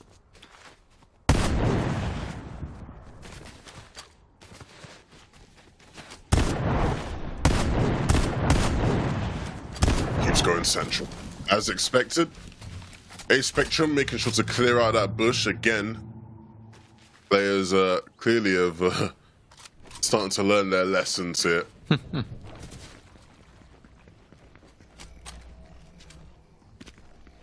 A little fight brewing here, though, on the outskirts of the map. This is a fight that can be taken, of course. The lack of third parties to ruin the fun could mean this fight drags on a little bit longer than they would have expected or needed, or they just disengage. As we see, like, that being more of the preferred option. Werex just inside of the storm here. Looks as though he's got a little bit of loot to sit on. One elimination as well, so it looks as though he's actually eliminated the player that was inside of this bunker. Extra medkit as well. This is a really nice position to be in. He's got to try and manufacture a rotate those to the next zone. How's that going to happen? Should be pretty straightforward, though. He's got the means to do so with that grapple blade. Automatic, making the most of these barrels as well. Of course, he's got the bandages. There's so many barrels in this area. There's actually a lot of barrels just in general over the map, so It's insane. this is a good place to be. It's like a ridiculous amount of barrels on the map. Like you will never run out of barrels on this map.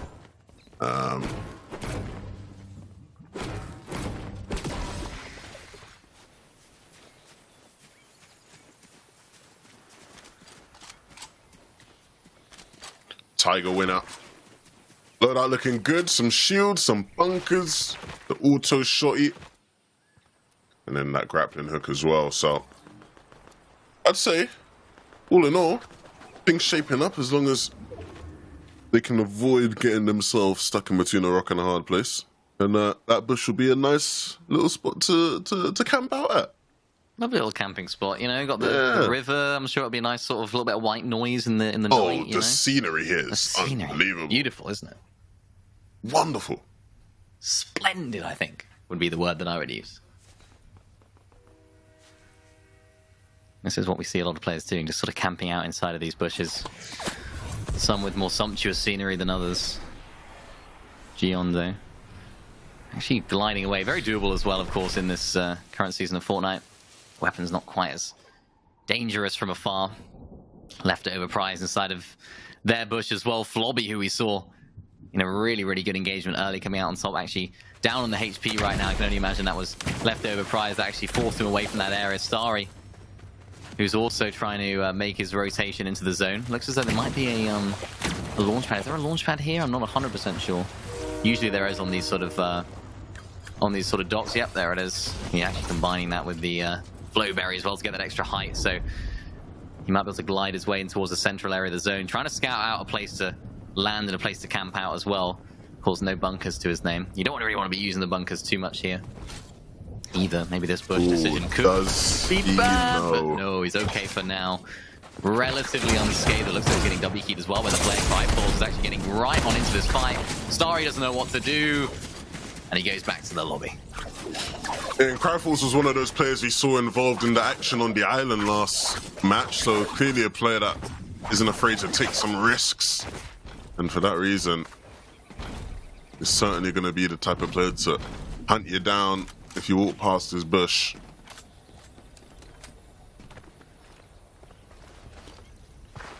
That might be the strategy there for Cryfalls, actually just sitting in a bush next to a nice little bit of cover, baiting people to go into that cover and then just pouncing on them from the bush area.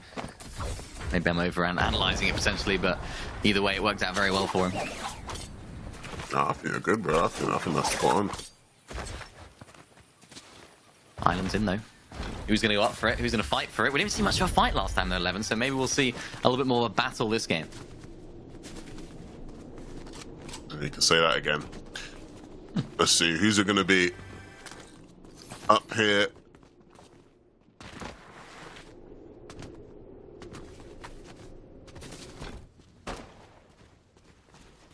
Again, oh. I got no words. I got no words. Claiming it under this area. This is the place to claim it. But the other player will have to know that it's getting claimed here. Just playing it very, very carefully. Just simply not contesting it at all, and it's a free Rift Island here for John Cena. Wow. I mean, nobody could see him. That was what happened there. Are we gonna do this every game? I'm down. I'm down. I'm down. No, okay, cool, man. If we're gonna do that, yeah, fine, yeah. Cool. John Cena, man. Wow. Fun fact for the people watching: this is actually John Cena. He is a dedicated PlayStation Fortnite player. That would be lovely. You're laughing, but it's John Cena. You can't tell me otherwise. Well, I mean,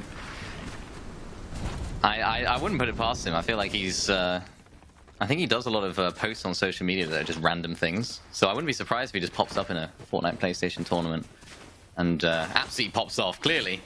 Going quite well He's for got him the right island. now. 50 Yeah, points right there. good. Everyone's scared of him. That's what it is. I mean, they don't want to get in a little scuffle with him. Not in game or IRL. We'll see how John Cena does the rest of this game. Flobby, though, who we were watching earlier, pick up one of the better LMs we've seen so far today, is going to continue his pursuit still in this bush, but well on his way to get into zone, probably. Kevin PCU at the bottom of the riverbank here, and he has his eyes on Max, and Max needs to do a better job of making sure he stays out of harm's way. That burst of some G coming in handy. Very little recoil on that, I think. Such a powerful weapon. I didn't expect to see it so much in zero builds, actually, because of the lack of range that weapon actually has. So maybe that's why we're seeing him drop it. He's still carrying the sniper, though, so I still yet to see a big headshot snipe, or even a big snipe at all. I want to see it happen as everyone's now sort of pitched up inside their bunkers. John Cena is able to rotate on through from that rift line, actually landing in a tree, so we get to see some of that action later on. If he doesn't fall out of it, as you can see on the left side of the screen, he's just about staying in. We can see all these different bunkers there. Everyone's quite happy to stay inside. And look at this. You literally can't see him. Where is he? Where's who? Don't know. That's the question. Who knows?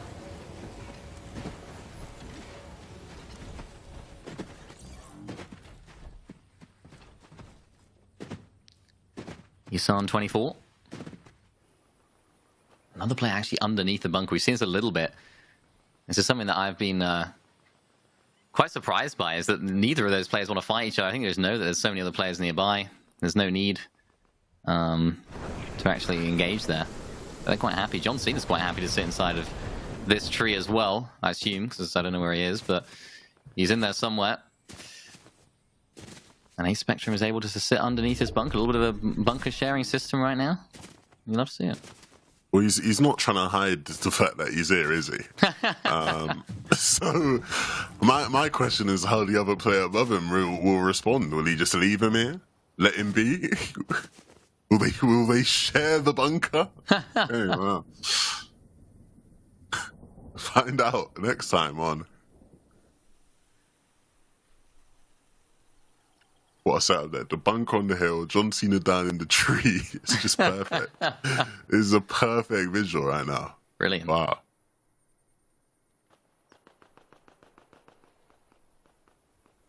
Not much happening around the map though. Players just keeping to themselves. Everyone trying to keep a hold of their resources as we head closer and closer to the end of the game. But it does get harder as the zone gets smaller and smaller. There's less space and more people out in the open. We're seeing another case of players just, again, they don't want the smoke. They're just going to be peaceful, leave it be. Luginio here in the bunker, the top bit of the bunker. And there's someone else beneath it. Toxic Tryhard doesn't have the pleasure of a bunker, but he does have an extra elimination now here in this game, and the Fizz will get his shields back up a bit.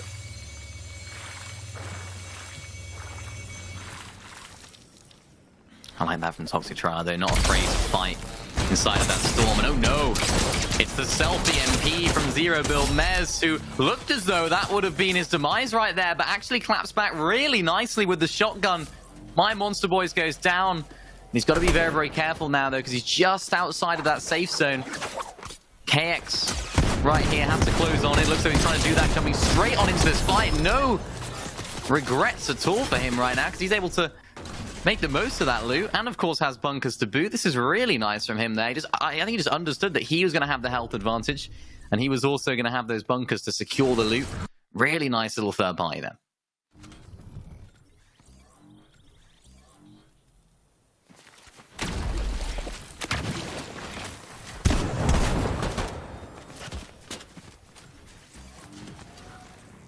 Finally, some bunker warfare. Players not gonna share, it seems. Or maybe they will now. At least Zemba is clearly very, very cautious of who he's sharing his bunker with. Maybe he's been burnt before.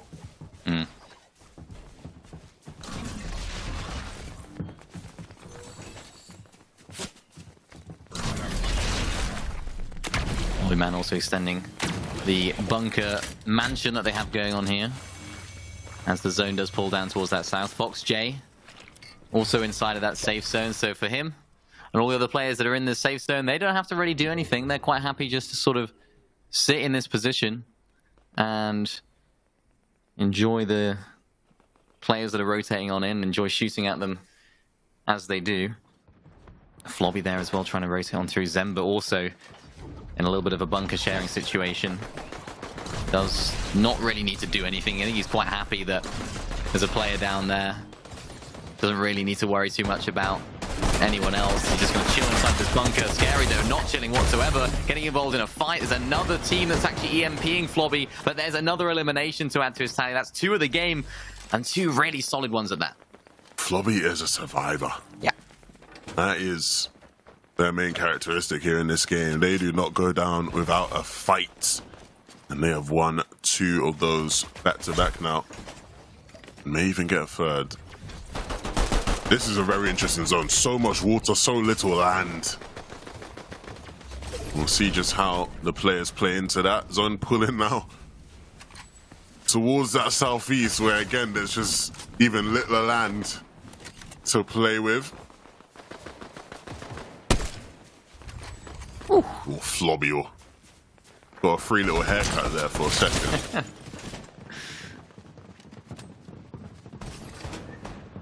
That's the danger of peeking out of your bunker. You get reminded of it when you just get a close shave like that.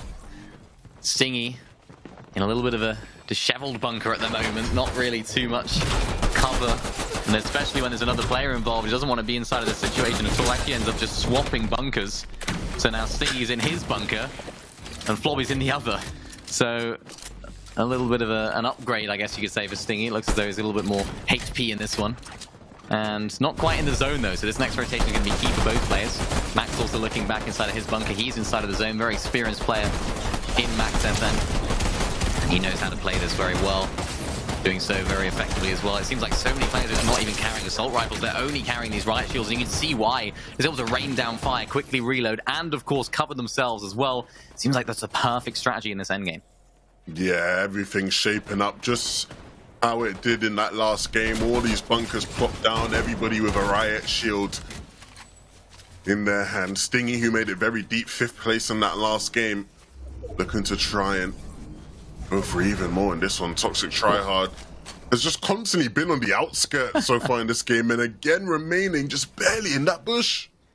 Just inside of the zone, and that, unfortunately, you can see him stranded out there on that island. The zone has pulled all the way back to dry land, and he has got a bit of a task ahead of him right now. A gargantuan task, I should say, not just a bit of a task. That's going to be an interesting one for him to overcome. Leftover prize, no bunkers to his name, but of course he does have that mythic shotgun. It's going to become very useful if he decides to go for a little bunker heist here in the late game. Zynox still in the late game as well, so that's another solid performance from him. Can he build on that solid game 2 and of course that game 1 victory over here? Max also looking to make a little rotation in a sec. He does of course have that bunker to control and of course gain control of positions. Leftover prize actually jumping into this bunker, but no heals here, so he's going to be a little bit weak if he does decide to fight anyone. Max swinging his way through, trying to get into safety. The bunker plopped down just to ensure that even more has his eyes on Stingy, who's caught himself in a very, very poor position. Seems to just be able to get out, but hasn't really recovered to a better one. And nobody paying attention, but you can't walk into a bunker. That's leftover prize right there. That's going to be doing his best to try and move him out of the way, and Stingy still staying alive somehow and still walking into bunkers. And he's got that Flowberry Fizz as well, so he's going to have to try and find a good opportunity to try and pop that. Of course, cover right now is going to be the priority, but now he finds a moment to breathe and, of course, pop that heals. It's going to be so vital for him as everyone decides to try and make their way in. And actually pulls back over some old bunkers as well, so a little bit of respite for players that are able to take advantage of that. Stingy all the way back up on top, actually bouncing his way into the middle of the zone and just trying to fight as many players as possible on the way. He hasn't got any bunkers to cover himself. There's another player in the backside of zone. He's just following him into the safe zone. Doesn't need to fight at that current stage. There's 3 players inside of the same bunker right there, all fighting it out. And now Stingy's getting fought in the back as well. You can't have a moment to rest here. You have to be watching all of your angles. Otherwise, this player's all over the place. Just playing off of both those doors on either side. And it seems to be working now. Every time I think Sting is going to go down, he stays up. Low aim, still in this one as well. And now has an even better position. The player in his box. What can he do? Can't do anything right now. This is a little bit of a shield skirmish. Luing right here just has to try and find his way into the zone as well, looking back to try and spray back at the other player that's rotating on through. This is going to be a difficult situation, but of course he does have that medallion to heal his way up. 4 players remain, fighting into low aim right now, gets the crack of the shield. Can he finish the fight off? No, another player slides in. It's Smice that comes on through and gets the elimination. Low aim goes down as well. It's Prime that goes down. It's Smice that comes through and takes out the final player for that victory royale. Wow, what a performance right there. Seemingly just taking the game by storm and taking everyone out as well. I mean, that's a huge win for Smithies. I think everybody in that sort of final minute of that game sort of just had no real clue what was happening. Everybody constantly looking left, right, every way that they could to try find a moment to stay alive. And Smithy's just a player that could do that the best there. There it was, Smithies, not Smice. There you go. We're gonna say that one because that was a fantastic performance there at the end game. In a world where so many players are just trying to play a little bit safer, he just thought, you know what? No, I'm just not going to sit in a corner with my riot shield. I'm going to actually take the fight to these players, and boy, did he do just that. See all the fights as we take a little look at the replays, the highlights from game number 3. Lots of action, lots of mid-game action, but of course a lot of the similar sort of bunker plays that we've seen in the past. And lots of different ways that people are actually going to try and navigate through these games. We see players sitting in trees, we see players sitting in buildings as well. And for players like Toxic Tryhard, that was a really solid performance. Yeah, I mean, you know, you look at the way some of these games have gone for other players, it's not easy to find some sort of consistency. When you face any sort of hurdle in these games, it's very easy to just roll over and fall on your sword. But players like Toxic Tryhard, even in tough spots, kept battling out, kept fighting. Low aim was not an example of one of those types of players as well. Stingy was definitely an example of that type of player. So we have a couple of them in this lobby that seemingly just won't go down without a real fight. You can see here just a chaos, right? Like, one player's in your bunker, then another player runs through, then another player's taking shots in, then another player's running. Like, it's just like, what on earth is going on? But in the end, it was Smithies. I really knew what was going down. Let's take a look at the overall standings. So after 3 games, Zynox remains in first place. Zynox in first place, just able to keep that consistency going after his game 1 dominance in this lobby. Smithy's there in second place overall. 11 eliminations for him, and you could just see why he's managed to pick up 11 eliminations right there at the end. He just came sliding straight into that box. No regard for his own safety, you had to think, but it worked out absolutely perfectly for him as we get to see some other players here in the top of the leaderboard. Cryfalse as well, a player that we've seen a lot in these end games, picking up eliminations as well as we take a look at our 21st through to 40th. These are the players that definitely want to try and build on what they've started here, but not quite had the best performance in the first 3 games. Yeah, 100%, man. It's just not an easy thing whatsoever. But again, it goes back to what I said all the way at the start of the competition. This is solos, man. One good game will shoot you right up. Just collecting that island is going to shoot you right up. I don't know how we all allowed John Cena to just get the island for absolute free in that last game, right? Let's see some more people contest for it. Go up there. Do you know what I'm saying? Because them 15 points are not to be messed around with. And I think the big thing, Mini, for any of these players now is there's still 3 more games, 3 more opportunities for you to really push yourself up there. Plenty of time still left here. Yeah, we're only at the halfway point, right? So there's still players, of course, Zynox, that have done incredibly well in the first 3 games. There's no reason why not the players that are further down can't do the exact same thing in these last 3 games as well. If he can do it then, why not do it now? And that's what this latter stage of the competition is all about, making sure that your mentality is good, making sure that you can try and build on what you started, because you can't change the past. If you're a little bit lower down the leaderboard, you may be on 10, 15 points, something like that, you're not going to have to worry. You don't have to worry about that because that's in the past. It's all about the next 3 games and hopefully more of the same action, because so far it's been a little bit of different action to what we're used to, but action that's been really exciting nevertheless.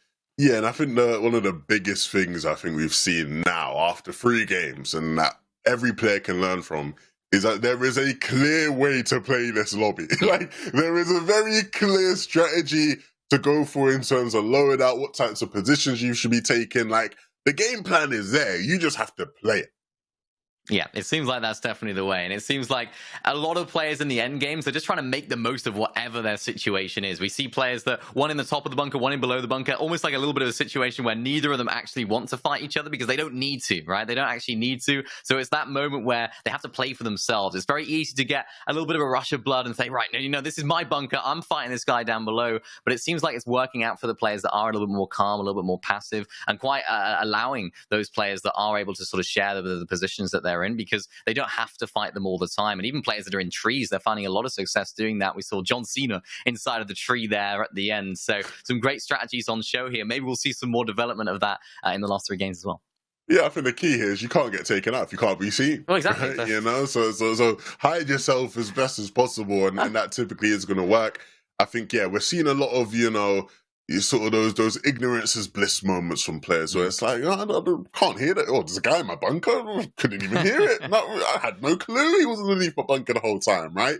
And it's working out for those players, and I think we're seeing certain players continue to be consistent. That should tell you what you need to know, right? Is that they have it locked down, they have the strategy down packed, and that's going to be the key to picking up some money. Well, everyone picks up money, but the big money, that's going to be the key to picking up the big money by the end of the 6 games. Yeah, that's the most important thing. We're seeing some players that do have those higher eliminations, but it's very, very hard to rack up high eliminations consistently in zero build, right? You don't have the ability just to W key like crazy, because those third parties are going to be so much more deadly and dangerous when it comes to fighting in the mid game, because you don't have that cover, you don't have those builds to protect yourself. You're often low on HP as well, because the zero build fights can drag on just a little bit, and that's going to be the danger for those players that are trying to play a little bit more of a risky game. So for me, I'm looking at players that are able to keep it consistent, Zynox being one of them, able to make it to those end games consistently, finding eliminations as well, but it seems like consistency and consistently making it to end game is going to be the most important thing here, and has been for the first 3 games. Yeah, and I'm very curious to see what players are going to continue to be able to just manage the chaos, right? We saw insane amounts of just turnover of players in that sort of last minute and a half of the game, and it seems like for all these players, right, you know, the key is to almost just sort of stand your ground, right, and just make sure you're covering off every angle you can, and not completely giving up when things don't quite go your way. I think Stingy was a great example of that in the last game, where it's like there were so many moments where I just thought, oh yeah, it's over for that guy. he's a goner, but he just made it work. Yeah, he did, and that's just a testament to what it's all about here in zero build. Never give up in those final stages of the game, because you never know what can happen. One little refresh is all that it can take. Sometimes we see a little bit of a thought contestation for this one position, but no, the other player decides to rotate on through to the actual POI. Zynox, our winner of game number 1, of course, our leader in terms of the overall standings right now. We've seen his off-spawn strategy before. We're going to get to see it a little bit again here as well, as to how he actually approaches this off spawn. I think having this area uncontested, despite the fact it is quite an edge map drop spot, and usually you want, you know, sort of central map locations in zero build, it's still working out for him. And just the lack of action early game, I think, is really what's doing well for him. Yeah, 100%. Zynox, really, really sad we didn't get to see them pick up the win, but hopefully we get to see more of their highlights throughout the day, because they are on a whole different level right now. Yeah, they really are, and it's something that we've seen from some of the players, but just not quite at that level, getting that consistency going.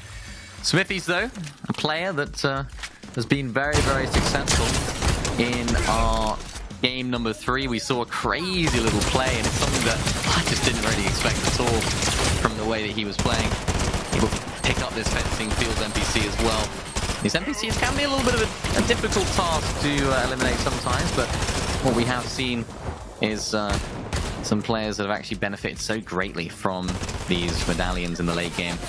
Having that constant heal is so valuable, so Smithies is just identify how valuable that is.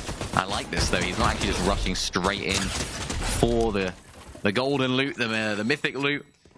It's very calm, very collected. He knows that a lot of players will be looking in this sort of vicinity and looking at what he's doing.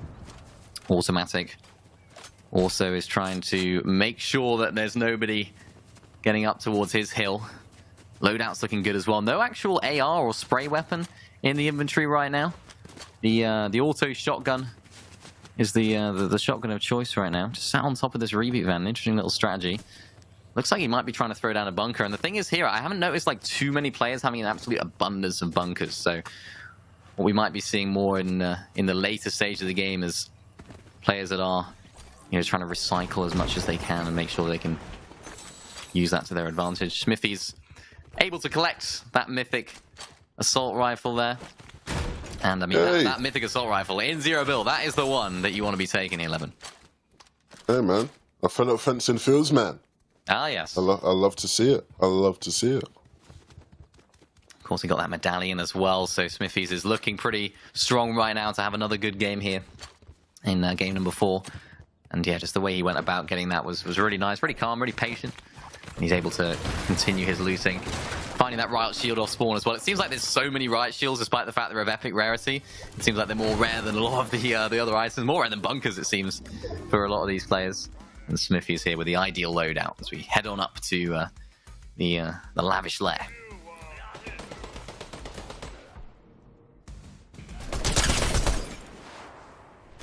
Look at our man Zynox here. Getting stuck in and picking up a limb to start the game. Nicely done.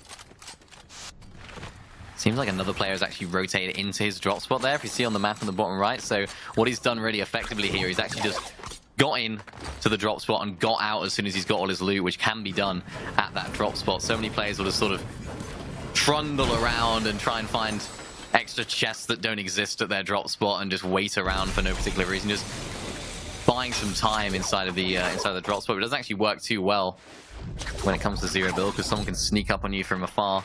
And that's why Zynox just knows that he doesn't want to stick around there too long. He's getting to these elevated positions. There's going to be a launch pad up here that he can use to rotate on through. And he's in zone, so very nice positioning here.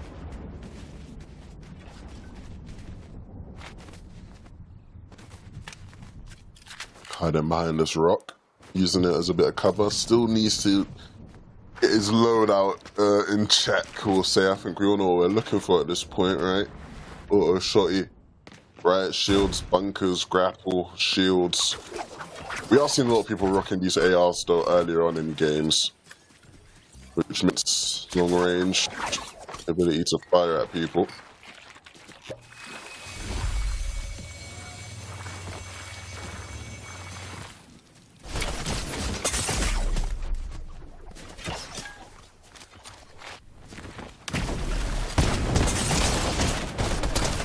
Here though, inside of a fight against FaZe Sway, and again I can assure you it's probably not the FaZe Sway that a lot of people would know, but still nevertheless showing that he's got the skills to pay the bills here with the nice little beam on that other player.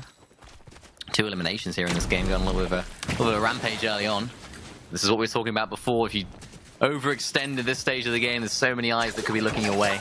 And for FaZe Sway, he does of course have those bunkers, so he can afford to be a little bit more flexible with his position, I suppose you could say. And he's quite happy just to be rotating through in the middle of the open because he knows he has that cover there waiting for him. I don't think I heard someone say skills to pay the bills since KSI in 2030. I ain't heard that in time. Alright, well look. One of the favourites for the whole competition, Pixovsky, finally getting some screen time and nice.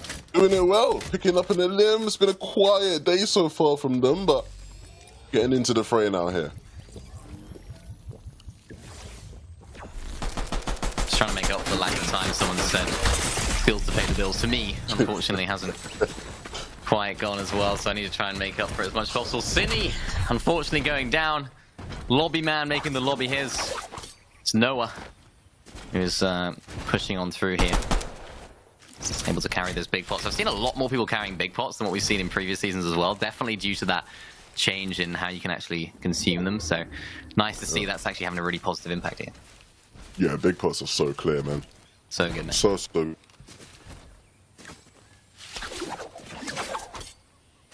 It feels so good as well, having gone from a season of OG where it was like, you gotta wait 15 seconds for your chug jug yes, to get any HP, and now you just pop a biggie and the shields are just flying in. Could be an interesting one to work with Chug Jugs as well. Oh, Now that Chug we've Jugs. Yeah, Chug Jugs now would be sick though. That'd be yeah. decent, wouldn't they? That'd be probably the best heal in the game. No, it'd be easily the best in the game. Yeah, healing up all day. Oh, it'd be ridiculous. Look at this save from Zynox, just continually launch padding, scouting out the area, making sure he knows as much about his neighbors, or at the moment lack of neighbors, as he can. Mafio jumping straight on in here, closing out that elimination nice and easy. Automatic, unfortunately, will go back to the lobby to reevaluate. Still 2 more games left though after this, so still time for those players that don't quite have as good of a start here in this game. Mafio though just sat on side on the other side of this yacht. 2 launch pads on here as well, so he can actually rotate his way in. But look at this, there's another player that's lurking up above, waiting for Mafio. But I think Mafio's just gonna launch pad over him. Not gonna be too much of a threat at all.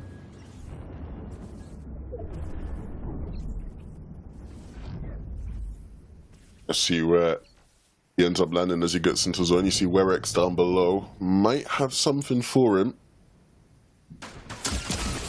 See him looking, yeah, looking right at him on the minimap. And take some shots, but nothing too significant. Mafio will live with that.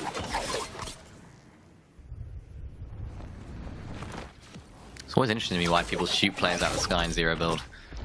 You hit them twice, waste your ammo, and you don't actually get any of their actual HP off. They just regenerate their overshield in the air. So, of course, no surge in this lobby. Not quite as necessary for the damage. Maybe not special. Yeah, I'll tell you that much. Not quite.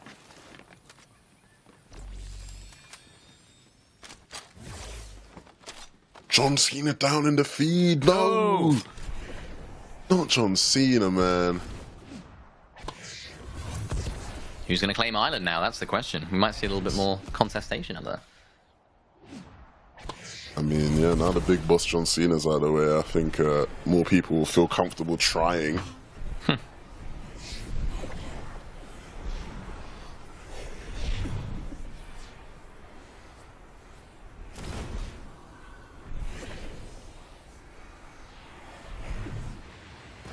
Pretty mature gameplay here, though, from Zynox, not W key. You can see why he's our leader at the moment. Knows exactly what to do in different zone circumstances. Lobbyman Noah also able to make the most of these flow berries that are spawned through fencing fields. Quite a nice little place to rotate through. Of course, you got plenty of these flow berries that are spawning in. I'm pretty sure they're unlimited spawning there. Well, I could be wrong. There's a lot of find them there. There's a lot. Yeah, there's a lot. You're never running out. I'll say that much. But again, you can see people, things shaping up. This is different. I ain't seen anybody rocking a sniper. I did mention snipers at the start, and we haven't really seen much of them at all, but this could be interesting. I guess they had no bunker, so they thought, why not? Let's carry a sniper. Might catch a few players off guard as well. You're right, we haven't seen too many snipes, but for Joe right now, he's getting shot in the back as he tried to advance up to that bunker. And of course, that bush that he was attempting to get into. That player looks like they're trying to go for the W key here, but I'm pretty sure there's another player nearby. So any move that's made here, any fight that starts boiling over a little bit might end up in demise of Joe, but Joe's got to be very careful here. Toxic Tryhard's inside of that bush. This is where he just doesn't want to be that sniper, a little bit of a last resort maybe to try and hit that headshot. Toxic Tryhard's going to make this rotation a real difficulty for Joe, as he just keeps trying to rotate on through, keeps trying to just get away from that area. He doesn't want to be there at all. And it looks like Toxic Tryhard's quite happy for him to do that and try and reposition here. That was not the play for Joe, unfortunately, but he's able to pop this big pot now.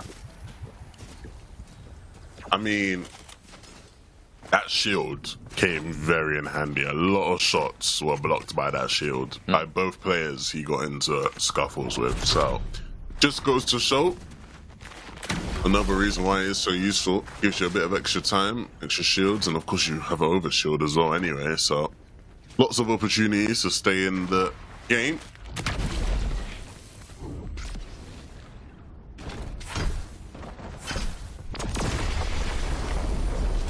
Island comes in on the right side of the screen right there. We're seeing Flobby, actually, I think that is, flying all the way up.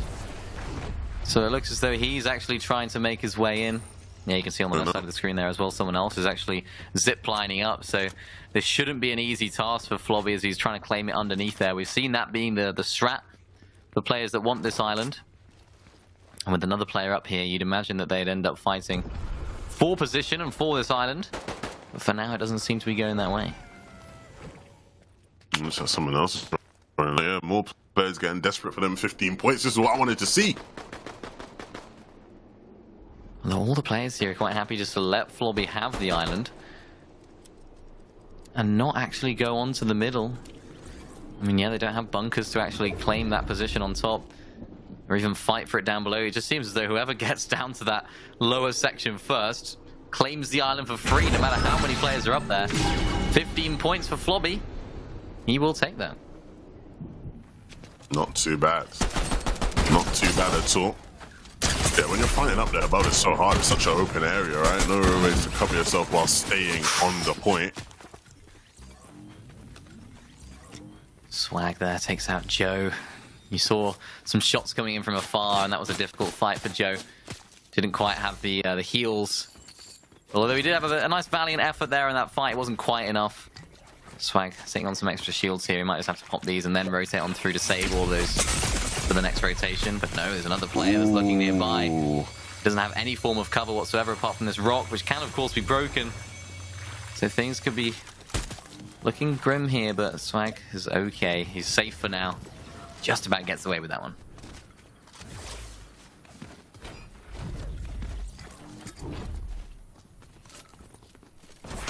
Surplus of medikits right now.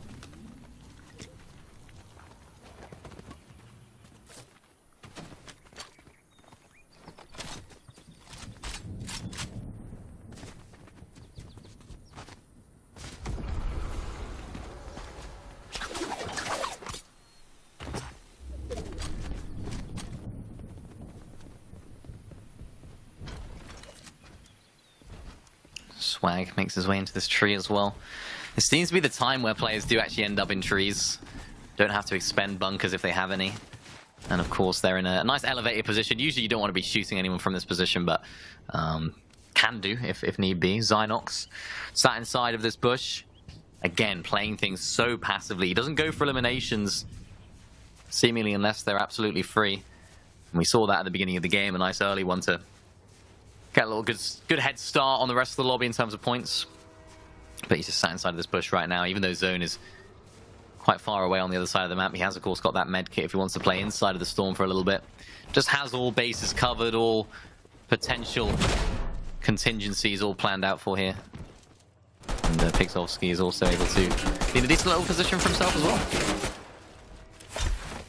Max now, getting himself into a joust. Decides that it's not worth it and sort of backs off just a little bit. Backs off into the storm, Mini. Backs off into the storm. He has that medkit down there from the cache. And of course the big pot. Maybe that's the strategy. Thing is, he's not able to carry the medkit, so what's he going to drop here? Surely not the shield, or he's going to pop the medkit straight away. Interesting, okay. Just trying to stay inside the storm for a little bit. We haven't seen Storm Sickness have too much of an impact, so he's got quite the freedom to do that. But I'm quite surprised that he did that. It still only is a 1-tick though. It's going to be a 2-tick when it closes. So he does have to be quite careful as to how he approaches going into the zone. There is a player inside of this building. He doesn't know it. But of course he can pop this one right here. He ain't got a Scooby. Hope he's just seen the guy there. There we go. Now he knows. Now he knows.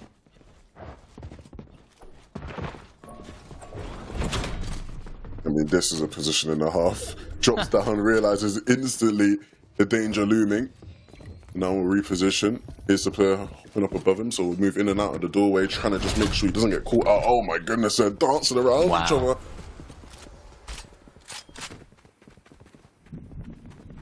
Perfect position in zone as well. Look at that on the right side of the screen, right in the center. You can see why both these players are wanting to joust over this position. And it seems like it's not quite started yet. As I say that, it does seem to have initiated the fight. It's so cat and mouse. It is. Resh is saying, you know what, I actually don't even want to fight too long in that position, which is really, really unfortunate for him because he really would have wanted to be there. Max, though, also just inside of the zone, able to play underneath this bridge. Quite a nice little position he's actually lodged himself into here. Almost unintentionally, it seems like. He's actually like, you know what, this is actually very nice. I can just block myself with that shield. Zynox, though, jumping straight on into the box. Contrary to what we've seen from him, very, very patient, very, very calm. Now it's all started to turn on for him. He's turned the aggression up to 11. And he's got his results. He's got his reward from his labor there as well. Zenku gets an elimination onto Pixovsky as well. Gets a 6th medkit inside of his inventory, but he knows he's not safe. He's not going to be safe for too much longer if he stays in this position. Down to 42 HP, going to have to pop one of those medkits, but luckily he's got medkits coming out of his ears as another player seems to be trying to rotate on through. This is a difficulty for him. He's trying to hit the slash, but it's not going to go well as Zenku falls back down to the lobby there by My Monster Boys. I mean, nicely done. Slicks needs to try and find his way into the safe zone, but there's a couple players on either side of him that will make that oh so difficult. Tizzy is the one to pick that one up, and he will benefit. Is he going to pick out the bunkers? I don't think he got the bunkers. You know, he's not getting a bunk. He missed the bunk. He missed the bunkers. Bunkers there. Oh, he's going back for the bunkers. He's going back for the bunkers. You know, yes. One, though. Only one, but one can do a job. Better than none. The difficulty is here. You see where the zone's going to pull. He's going to be gambling here. He's going to go on this. Oh, no, he's not. He's going to stay in the sea. I thought he was going to go on the island there, but no. I don't know if this is how to use my one bunker. Not quite. I don't think it's how he wanted to use his one bunker either, unfortunately. I think that's a fair assessment. Yeah, I think so. Oh, now he's breaking it in retaliation. Oh, he's fuming. Can't control himself. Emotions running high here in the EU PlayStation Cup. You have just joined us. Things are going crazy here. As Prime has to make a crazy rotation to make it into the next zone. It's not going to be easy for him. He does have the bunker, though, but he doesn't have any mobility or any shield. It seems like one of the only players in the lobby right now that doesn't have a riot shield. How is he going to approach this rotation? My guess is he's probably just going to run in. Be my guess. Yeah, I mean, that's probably, yeah, I'd probably bank on that. I mean, to be fair, there isn't many, you know, spaceships, they're not in. Planes not in, helicopters not in. To be fair, that is, no, you're right there. That's the only option. You've just, yeah. He does kind of just have to run. Folks. Yeah, I mean, do you know what I mean? There's no ifs, ands, or buts about it. You just gotta run. Zynox also running, but he has the benefit of having the sort of grapple. He has a shield for a bit of cover as well. Max in the midst of a bunker battle. Player just on the other side of that bunker, and he's ready for it. He doesn't want to chase them. He wants them to chase into him.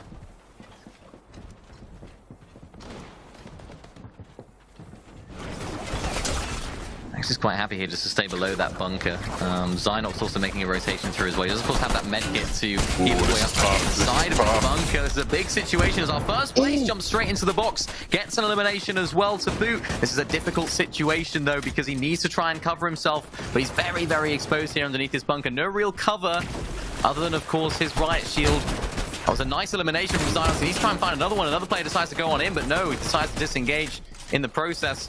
Zynox just doesn't have the time, doesn't have the opportunity here to pop this medkit and, of course, this Flowberry Fizz. He's just got to sit here and hopefully not get jumped in on by above. Oh my goodness. This is insane. Oh! He's getting jumped on. But Zynox is always ready. Zynox is him, man. He came in, took this guy's position. He said, this is my bunker now, brother. Everyone's taking shots at him from every which way. He says, no, I'm standing on business. I ain't worried about none of you. I'm going to heal. And then I'm going to rotate when the time comes. Picks up a medikit as well. Then wraps back around. Interesting. Waiting on top of the bunker. Going to use that medikit just to time himself in the storm a bit. And I'm sure grapple his way on in. And these kind of plays are the reason why this man is in first place. The rest of the lobby, though, is going to start to make their pursuit into the safe zone. Swimming on in. How many of these kind of zones have we seen anywhere? There's just a tiny bit of land and a lot of water around it. Zynox, one of the last players to rotate onto the island. And it costs him. There were players looking back, and so he goes down. And now his first place slot is up for grabs. Toxic try hard, trying to make a push for that top side of the leaderboard as well. Decent performance from him so far, but he needs to try and have a good end game here. He's got the elimination so far to have the workings of a very, very good game. Straying inside of that bush as well, trying to seek out any players that could be in there in a solid position right now. Unfortunately, though, for the players that are out at sea, they're not quite in as solid a position. Of course, the zone does pull over this island a little bit, so they do have to be quite careful. There's that one player just on the front side of zone that is in the prime position, despite not having any bunkers. Duet right now, also underneath a bunker. He's going to pull over the water here, Levin. I don't know how these guys are going to approach this rotation. They can't run here. This is going to get very, very tricky for a lot of these players. You might just see people rotate as late as possible on this one, just to avoid being that player. Lobby man, he's going to take the gambit and swim in. And it actually is going to pay off for him. He quickly gets to shore. Needs to be aware of all those players behind him. Everyone almost just putting on a peace treaty for a second. We're not going to shoot each other. Everyone just focus on getting into zone. And then the fighting can begin. Seems like everyone's trying to focus on Lobby Man now as well. This is not ideal for him. And now once the shots come through, they hear the crack of the shield. The attention is drawn over to Lobby Man No, and unfortunately he goes back to the lobby. And his game is now over, but Max is all the way up on top of this hill, trying to command the location, trying to command the area. There's another player right next door. He gets rammed all the way back. Max is now in the middle of the sandwich. He doesn't want to be there, as now this player Duet goes down as well. It's Prime that takes him out and goes down to the storm as well. Isan inside of the storm actually popping that med kit. So now it's a little bit of a standoff on the hill while the other player heals off. Isan, is he going to have enough to outlast these two's battle? I don't think he will. He goes down now. So now the 1v1. One player in a tree, one player down below. Is he just going to pickaxe him down? You can see he wants to chop him out, but he's going to come down on his own accord. Old Suit looking to try and close out the game here and now. Can he be the person to win it? Oh, Karuma can't quite hit the shots to close the deal. So now both players will stand each other up again. Another jousting battle between these two players. Karama gets knocked back into the storm, gets to actually move his way into the zone, actually just charging in. Old Suit's right there as well, trying to spray his way through. Both of these players need these points. They need to push up to the top stage of this leaderboard. Karama gets hit into the animation. Olsu does as well. And Karama has the HP advantage, which wins him game number 4. Both players standing off right there with those shields. That was a long, drawn-out fight there at the end there, 11. But patience, it paid off. That was incredibly intense and way too dramatic for my liking, man. I didn't know he was going to take it. Both players reloaded multiple times in that engagement. The shields, again, just providing so much protection for these guys. That doesn't seem to matter, right? In terms of how much the other person shoots you. You just have to make sure you hold your nerve. Yeah, it seems like the strategy right now is to hold the shield, wait until the other player's about to send you into that animation and almost break your cover, and then as that's about to happen, switch to your shotgun, take a pop shot, and then go back to the shield, so it almost resets that amount of HP needed to go into that animation. Karama, though, coming out on top with our 1 elimination victory royale here in game number 4. Wow. Very, very solid stuff indeed. But that just shows it's all about trying to make it into that end game, and these shields are being proving to be the way they're going about that. Yeah, it only takes 1 elimination to win a game. Didn't get the most points in that game though, because D-Wet had 6 eliminations and came like 5th. Well, so both of them sort of tied on 32 points. Really impressive stuff from D-Wet. I will say though, you can see more and more Flobby didn't quite have the game we thought they would, but they still got the island, which means 17 points, which is so nice for their overall standings. These are just the standings from game 4, again, for the people who maybe aren't too sure what they're looking at. Just the amount of points people are able to accrue in that game. I think it goes to show just how tough the competition is getting. There's certain players I'm seeing there who are still doing incredibly well. So we'll keep following those stories as the games progress. 2 more games after this one. Game 5 right after this break.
defined by moments. It is intense. The joy of victory and the thrill of overcoming challenges. Welcome to our home of competitive gaming, where we can all experience exciting esports moments The final 1v1 of the game here. and celebrate the pros and the rising stars, I do want to see a female in the NCS. bringing you guides and deep dives Horizon can go up, but she can't go up fast. and tournaments where the community competes. Wait! Did he go? No way! Whether you're in a heated match Back, let's go. or watching along at the edge of your seat, A duo taking down a trio. let's create moments from the games you love. Come take it. Join us and subscribe to our channel to follow everything esports on PlayStation. PlayStation.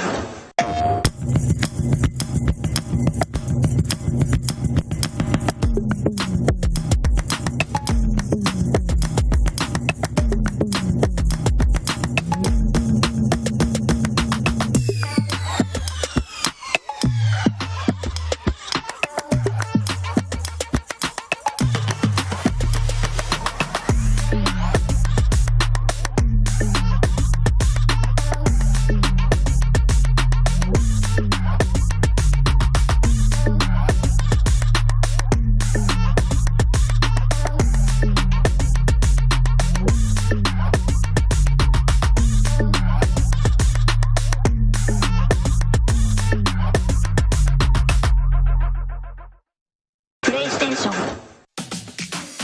Welcome back, people. We are back with more games for you here of the Fortnite PlayStation Cup. Solo zero build competition has been so filled with surprises, Mini Minor.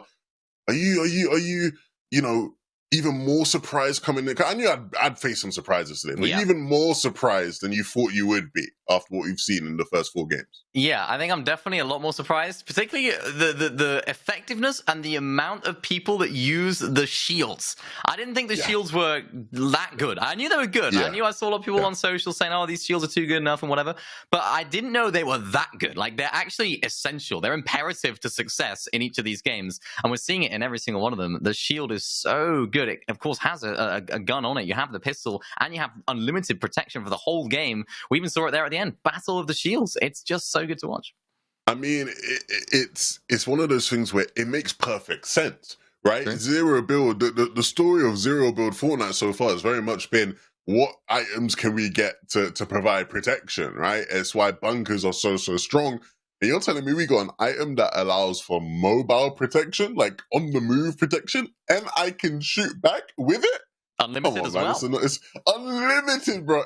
It's a no-brainer. It is a no-brainer. It's been a fun competition.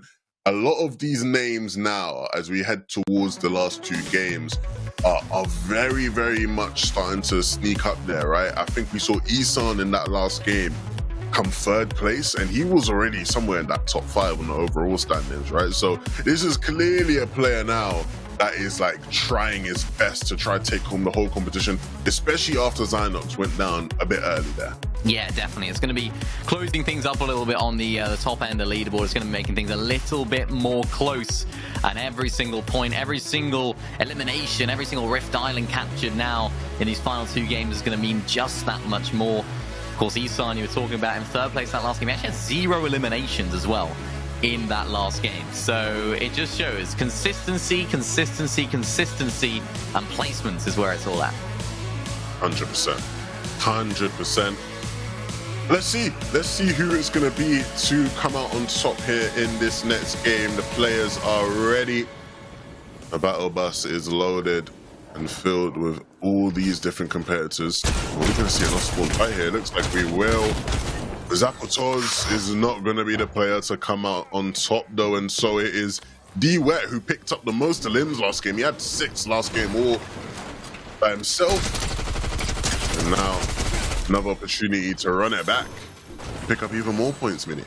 Yeah, great performance there off spawn from D-Wet. That's exactly what you want after coming hot off a really good game in that previous one. Making sure you make it off spawn in the next one is going to be absolutely vital. He's done just that. Actually able to get some decent amount of shield here as well with all these barrels, so this drop spot is certainly worth fighting over. And of course he's able to have a little vault under there as well as some excellent loot. Zynox, we know all about this guy's drop spot and the success that he's able to find from it. Not quite as successful as he's been in the previous games in the last one, of course, but not a bad performance at all, still on the top spot. Still in first place there. He's a real big game 5 if he wants to give himself a bit of a cushion heading into game number 6. Of course, they're all playing for that first place prize. First place receives $3,000 mini. Not too shabby at all. Not too shabby at all. And of course, everyone that's taking part today will walk home with some cash, but I'm certain that every single one of these guys, we want them to maximize that amount as possible. Nobody wants to come last. So Smithies, we saw a fantastic game from this player. I believe it was game number 3 that he ended up coming out on top. So we have the potential here. We can see why he's in it in the last game as well, just able to capture this mythic and just do it so effectively, not actually just jump straight into it. It's something that I certainly fall victim to more often than not, just running straight for the mythic and then getting eliminated straight away. But just having that maturity, that patience to not go straight in for it. Isan, we talked about him earlier on as well, also needs a big game. Currently sat in that 3rd place spot overall in the standings. So loot so far, they're looking really, really good to set up as a success throughout the rest of the game, and maybe even a little forecast tower as well.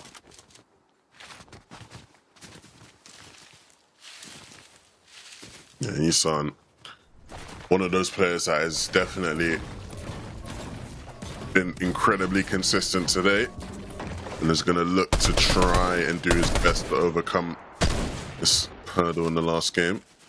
Is he testing his guns? I don't know what this brother's doing. I'll be so real, bro. But I watch, you know, a lot of the games today, and I wonder what people are doing. So, you know, True. I'm not going to question it.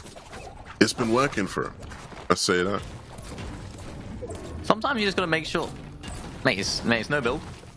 No build, mate. I think he's just clearing a path, actually, just so he knows that nobody's in the area. But for a moment there, I thought he was farming up some brick.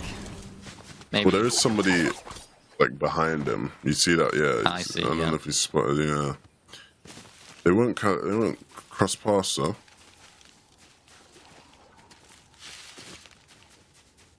Interesting strategies coming through here. Something that you don't often see. It's Kev down there, as well as Isan just on top looking down.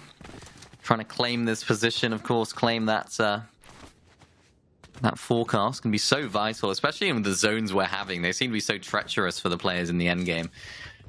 Having that early knowledge as to where the zone's going to be just puts yourself in such a good position. Of course, you have to make it there first, but getting yourself off on the right foot when it comes to knowing as much as you can and having the extra booster points that offers is always a benefit. Smithies inside the fencing fields there. It seems like everyone's quite happy for Smithies to have that mythic right now. Roman, though, not quite happy with how things are going over at Reckless Railways. Another player that decides to try and get involved in a fight, getting chased now as well. But of course, he does have that medallion. You can see his shield going up. He's going to try and buy as much time as possible to ensure that he's as healthy as can possibly be, whilst also having some shields in his inventory to actually heal up. But the chase is on, and the chaser is not letting up here. Gonna get some time to pop the fizz. Well, that player is gonna hear it and drop down. Wow. The EMP comes through, and Roman just going to be absolutely overwhelmed. Blowing barely taking any damage there, Mini. Yeah, want to see a little bit more caution there from the other player. I think that's what we needed. Of course, with these EMPs being in the game, you just have to be a little bit careful when you know there's a person there. You can't just wait by corners and sit in areas where they can have that angle at you. So one more game after this to reevaluate, and Low Aim here has set himself up for a really nice game, getting that medallion off spawn. Of course, that early elimination as well. Sat on some decent points, so can certainly push his way up the leaderboard. Just not too far down. I believe 8th place going into this game, so certainly a potential here to have a big game and mount an attack on the top stage of the leaderboard. Gonna be opening up that vault as well. So plenty of ammo to be had. Any weapon upgrades and modifications he wants to make can be done here as well.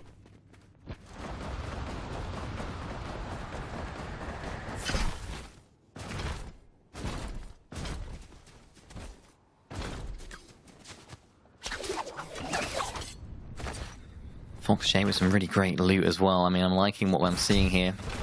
Able to rotate on through, just being extra careful as to where everyone is as well. Always holding that shield out at any given moment, just in case there's someone looking. Of course, we know there's no one nearby. He's got a very safe rotation, but he doesn't. He's just trying to get more towards the center of the zone, maybe sort of pitch up inside of a building or a bush or something that he can just literally sit there and hope that he pulls zones, maybe even a tree if he wants to. And yeah, here we go. Sat inside of that tree now. Maybe he can read a good book or make a cup of tea. What would you do? I'd like to say I'd read a non-fictional book about the history or something, but I'd end up on TikTok. Yeah, sounds about right. Sounds Pretty about much. Right. Yeah. Yourself the same? Oh, absolutely. maybe you catch me on Twitter or something as well, scrolling. Yeah.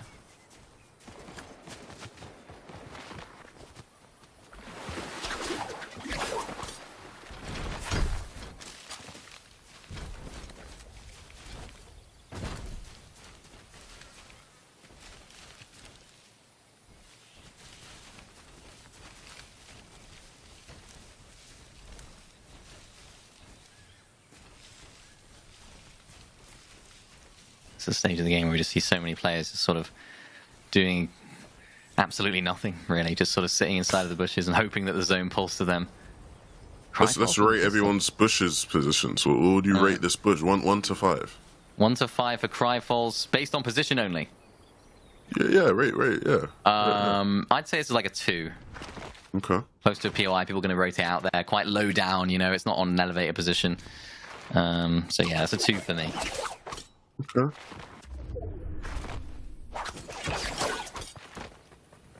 Blick's not got a bush. No, so 0. We can't rate his bush. He's got to get to zone though, and he can start thinking about a bush. It's a new game. Rate the cover. Follow along at home as well. Why not? You can all take part. Contra trying to find that though.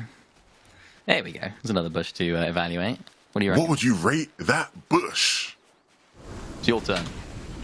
I'd rate. Oi! Forget the bush rating. Forget the bush rating. This is the main event. Oh man, I love this guy. Shout out John Cena, man.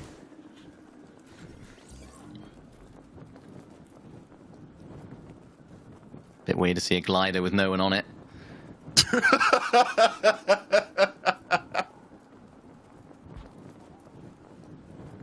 I genuinely thought you were going to say something like proper serious, isn't it?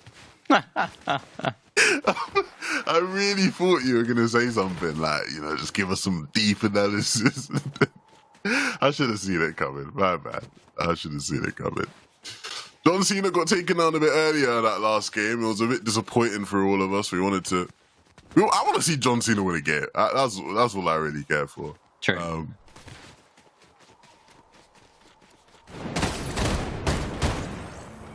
Contra Blake. No bush needed. Although he does actually have one next door. Just takes out that player with ease. Easy peasy. Not too much loot though, unfortunately for him. Nice little cache there as well. Ooh. Gets EMP'd inside of that bush as well. John Cena's trying to find him. Is it a bush of his own maybe? Or just a little bit of cover to enjoy. He's got that mythic assault rifle. It seems like that's not too commonly used. Blick now, look at this. Gets WQ by Scary, and this is a difficult situation for him. Because of course why you need a bush. That's why you need a bush. That's why you need a bush, man. You never found a bush, and it costs him. Ooh, okay, Zynox, rate that bush. What I rate this bush? I'd rate this a 3. Really? It's a calm little 3. Signy, what do you reckon? This is a 1 for me. Really? I'm not a fan of this bush. Probably a bit cold in it because it's got snow on it, so probably not quite as warm as Starry's bush here. It's not as comfy. Not as comfy at all. Just people in bushes. There we go, Murphine. I think Starry's in a better bush than Murphine here. Yeah, also I'd got that agree. elevation. I'd agree. I'd say Starry's in a 4. His bush is a 4. I'd say this is a. I'd say this is a 2. Yeah, low ground. Yeah. Not a great bush. Any more bushes? Can we find any more? Oh no, we got the island. We got more important things. We got the island. We got the island. The small matter of 15 points has appeared on the map. Yeah. Cry Okay, falls that bush. as well. Inside I think it's the a bush. 0. I give it a 0. I think this bush is a 0. Inside the storm. Not the one you want. Yeah, not a great bush. Flobby, though, you can see him really eyeing up this this island from his bush, attempting to maybe go up for it. We saw him claim it earlier on. It seems like a different player each and every time has claimed the island. Of course, we didn't get to see game number 1, but it seems like that's a little bit of a theme. But Flobby looks as though he's trying to go for the island. Gets a little bit beamed in the process, though. Actually, he's able to try and get up there. But now look at this. A little bit of battle, a little bit of fighting going on. There's 3, maybe 4 players all going up. Yeah, Rush PCU tried to get it last game as well and didn't. So trying once again here.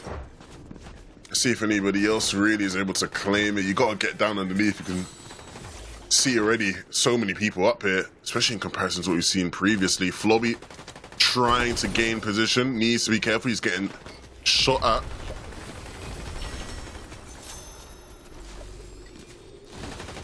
Seems to be that position. Oh yeah, That's those the one. EMPs, yeah, forced them out. And this is one of the first times you've seen it be contested. Usually somebody just takes it with ease. This time people actually fighting for it. Not for long. No, we're right back. Well, we're back. He makes the decision. Flobby, he wants it. He knows how to win it. We've seen him win it before. And yeah, you're right. This is probably the first time we've seen too much action up on here. Seems like a little bit of a truce more often than not. But Lewin is quite happy to fend off the players that are trying to fly up as well. As Flobby's just claiming it. And this is the corner you want to be. Of course, EMPs can be quite problematic, but again, Flobby is just getting this for free inside of this area. The bunker giving him that protection. Another 15 points is going to go to Flobby, and that's going to be a really great little boost for him. Sat on 40 points right now. It's going to go up to 55 points for him, which is going to be absolutely vital. Wow. And as soon as he gets that, we've seen it all day. You know what? Let's just get out. We don't need the loot. If he can do that again, he's going to start getting into that contention talk.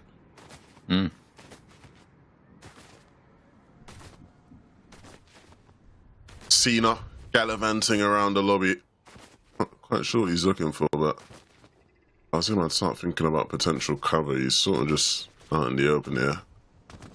Fairly elevated compared to everybody else. Also, be able to duck behind and get some angles if needed, but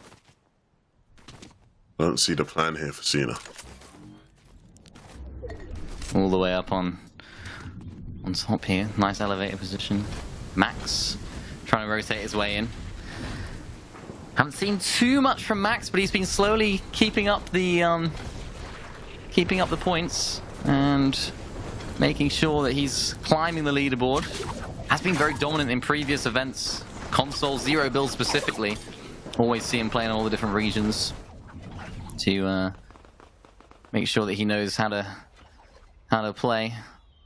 He's always grinding, which is good to see. Toxic Tryhard goes down though.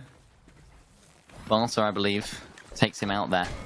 And it's a tough situation all the way down here in zone. Low aim. A consistent feature in a lot of these endgames gets taken out here. Zenku doing a brilliant job there to take on one of the biggest threats in this lobby.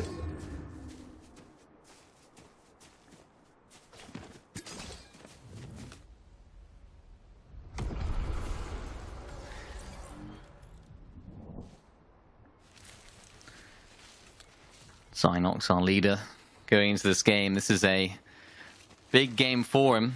Again, he's just in a good position. He's got himself those those bunkers, the mobility as well. This is certainly a nice position to be in, but he's got to make his way into the zone. He's got to be very, very careful as to how he approaches this. Because any one moment, he doesn't have, of course, the shield yet to protect himself. Seems though he opted for some bunkers instead. But any one moment that someone decides to start spraying at him, he's got to expend one of those bunkers inside the storm. But luckily for him, no one even bats an eyelid about him rotating all the way through. Everyone's trying to focus on themselves. They're trying to make sure they know how they're going to play this. Silent's trying to clear that push as well. Another player sat inside of the storm. He's just waiting here for the zone to pull. He doesn't actually need to use these bunkers. Now he might, because of course he has this zone. And there it is. The bunker coming through, and he's in a really nice position. As Kev closes out this fight. Kawhi is the one that goes down, but it wasn't an easy fight for him. There was a little moment there where I thought he could have lost it. And that's huge for Kev as well, because after using that medkit, he can pick up a shield, right? That's ultimately what everyone at this point in the game who doesn't have one is starting to think about. Where do I pick up a shield from?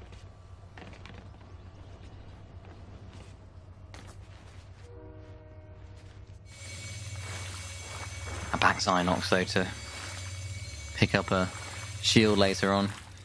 Kev able to use all of this Flowberry Fizz. Well, maybe not. Maybe save a little bit for the rotation. That's probably what I do here, but he thinks, you know what, I'm just going to use it all, make sure I'm maximum HP. Max as much as possible, at least.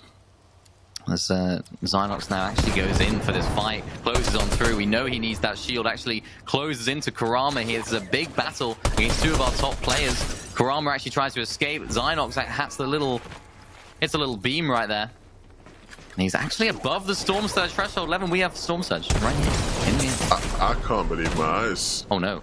Zynox can't either. Needs to try and stay alive, dancing around. The grapple will do well to give him a bit of space and separation, but it doesn't seem to be enough. EOS has been a menace to everybody in this lobby, and he will take down first place. Zynox now is going to be watching this game, wondering if anybody can take his lead, and it's very catchable.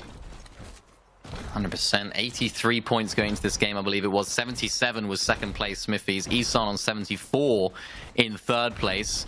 Even fourth place on 72. Zedmax on 64. It's all so close to the top, so that could be the moment for Zynox where he's made the game 6 all the more important and scary for him, I suppose.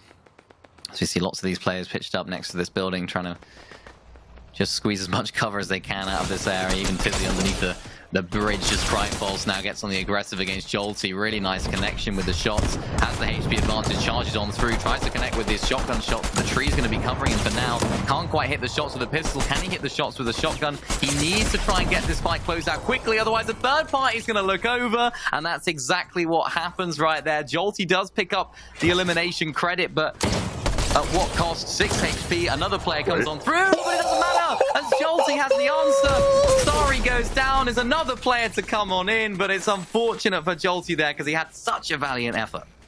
I was so rooting for him there, man. I really thought he could do it. He picks... I didn't expect him to pick up the one that he got there. And then to come out on top of it, but again, the swift cleanup. It happens. Smithies, though, the player in second place right now, and with his biggest competition falling, I think it's safe to say this is his game to try and take first place away from Zynox. Big opportunity. The barn door is well and truly open at the top end of the leaderboard. A Spectrum here. No form of cover, so he's going to have to go into the storm. He has, of course, got the med kits to heal up. And this is where he just has to try and make this rotation happen. 3 medkits is going to be enough, but no cover when he does get into the zone. So he has to be very, very careful as to how he goes about this rotation. Altsu inside of the bunker, looking a little bit nicer here inside of this safety. If I'm him and I ain't got cover, I'm just yoinking someone else. I'm jumping in bunker, not in box, in bunker. Oh yeah, straight in there. Karama straight in this bunker as well, just below. Another player but gets seen in the process. Another player comes on through and says, no thank you, that's my position. It's Mongrel who does come through, and unfortunately he does fall as well. Big face Mongrel going down. Smithies goes down in the feed there as well, as now Isan is having to fight underneath this bunker. This bunker is an absolute war zone right now. And Isan comes out on top, drops down into his own bunker, and able to clean up down there onto an absolute plethora of loot that he can choose from. Let's see what he's going to be able to get.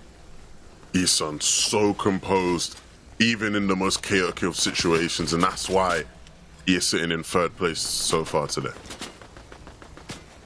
Really great stuff from him. He's got the med kits as well to make a rotation in the storm if he does need to. Max sneakily moving up the leaderboard now. This is a great opportunity for him to maybe, just maybe, make his name known at the top of the leaderboard, but actually stacking two bunkers together to ensure he gets up a little bit of elevation. Zigmund also trying to make the rotation in, as amongst so many other players, hops straight into the bunker, but identifies there is a guy in there, not really worth the fight. He has to choose some sort of cover at some point and finds a little bit of moment's rest underneath this one. He's very exposed from that left side, though, so he's got to be very careful. Zeno there in the middle of the zone, also getting beamed. John Cena the same, just gets taken out. And it's Mafio that takes him out right there. Isan also making his way into the zone, into the bunker as another player. Or into the bush, I should say. 5 medkits for Isan. He has so much potential, so many options, but so little position when it comes to actual decent positioning for him. This is not a position to be in at all, but he's actually found himself a little bit of a nice bit of cover underneath this hill. Doesn't need to worry too much about anyone else nearby. Just has to sit with the storm to his back here. Yeah, I mean, for him to have found himself in this spot anyway is a testament to how good he is, because that was a real tricky spot to be in. Max having to pop another bunker as somebody else started to tick away at his. Isan now, even though he's on the back foot, still trying to play to his strengths.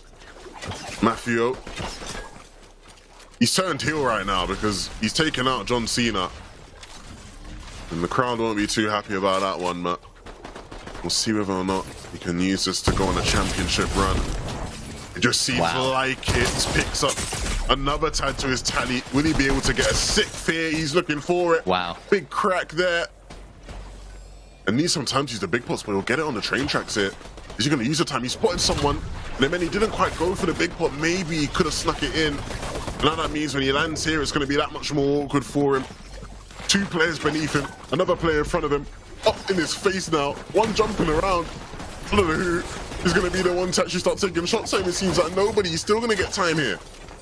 He's up onto the high ground, though, up onto this bridge. This is a good position to be in, but he's sharing it amongst a lot of other players. They don't want to share it at all. You see Max is trying to make sure that he can hit as many shots. Mafio all the way down to 15 HP right now, just trying to find any form of cover. Jumps straight into another bunker with someone else, but unfortunately sharing is not caring in that instance as he goes down, as Isan still alive, healthy in this game. Max also the same, just trying to find any sort of cover to look back and spray the players down that are coming on in. Isan from the right side getting sprayed. Of course, Max inside of that bunker as well. On the right side picks up an elimination and is able to keep pushing through this endgame.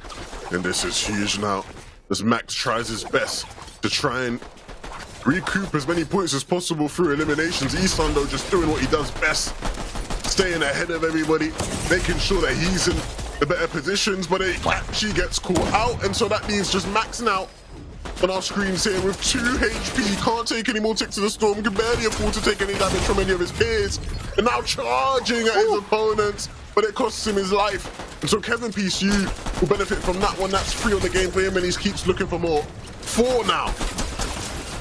Kevin doing such a great job. Look at that. There it is. Zenku actually takes him out, though. It's Zero Build Mez versus Zenku, and Mez is the one that comes out on top right there in a little game of chess.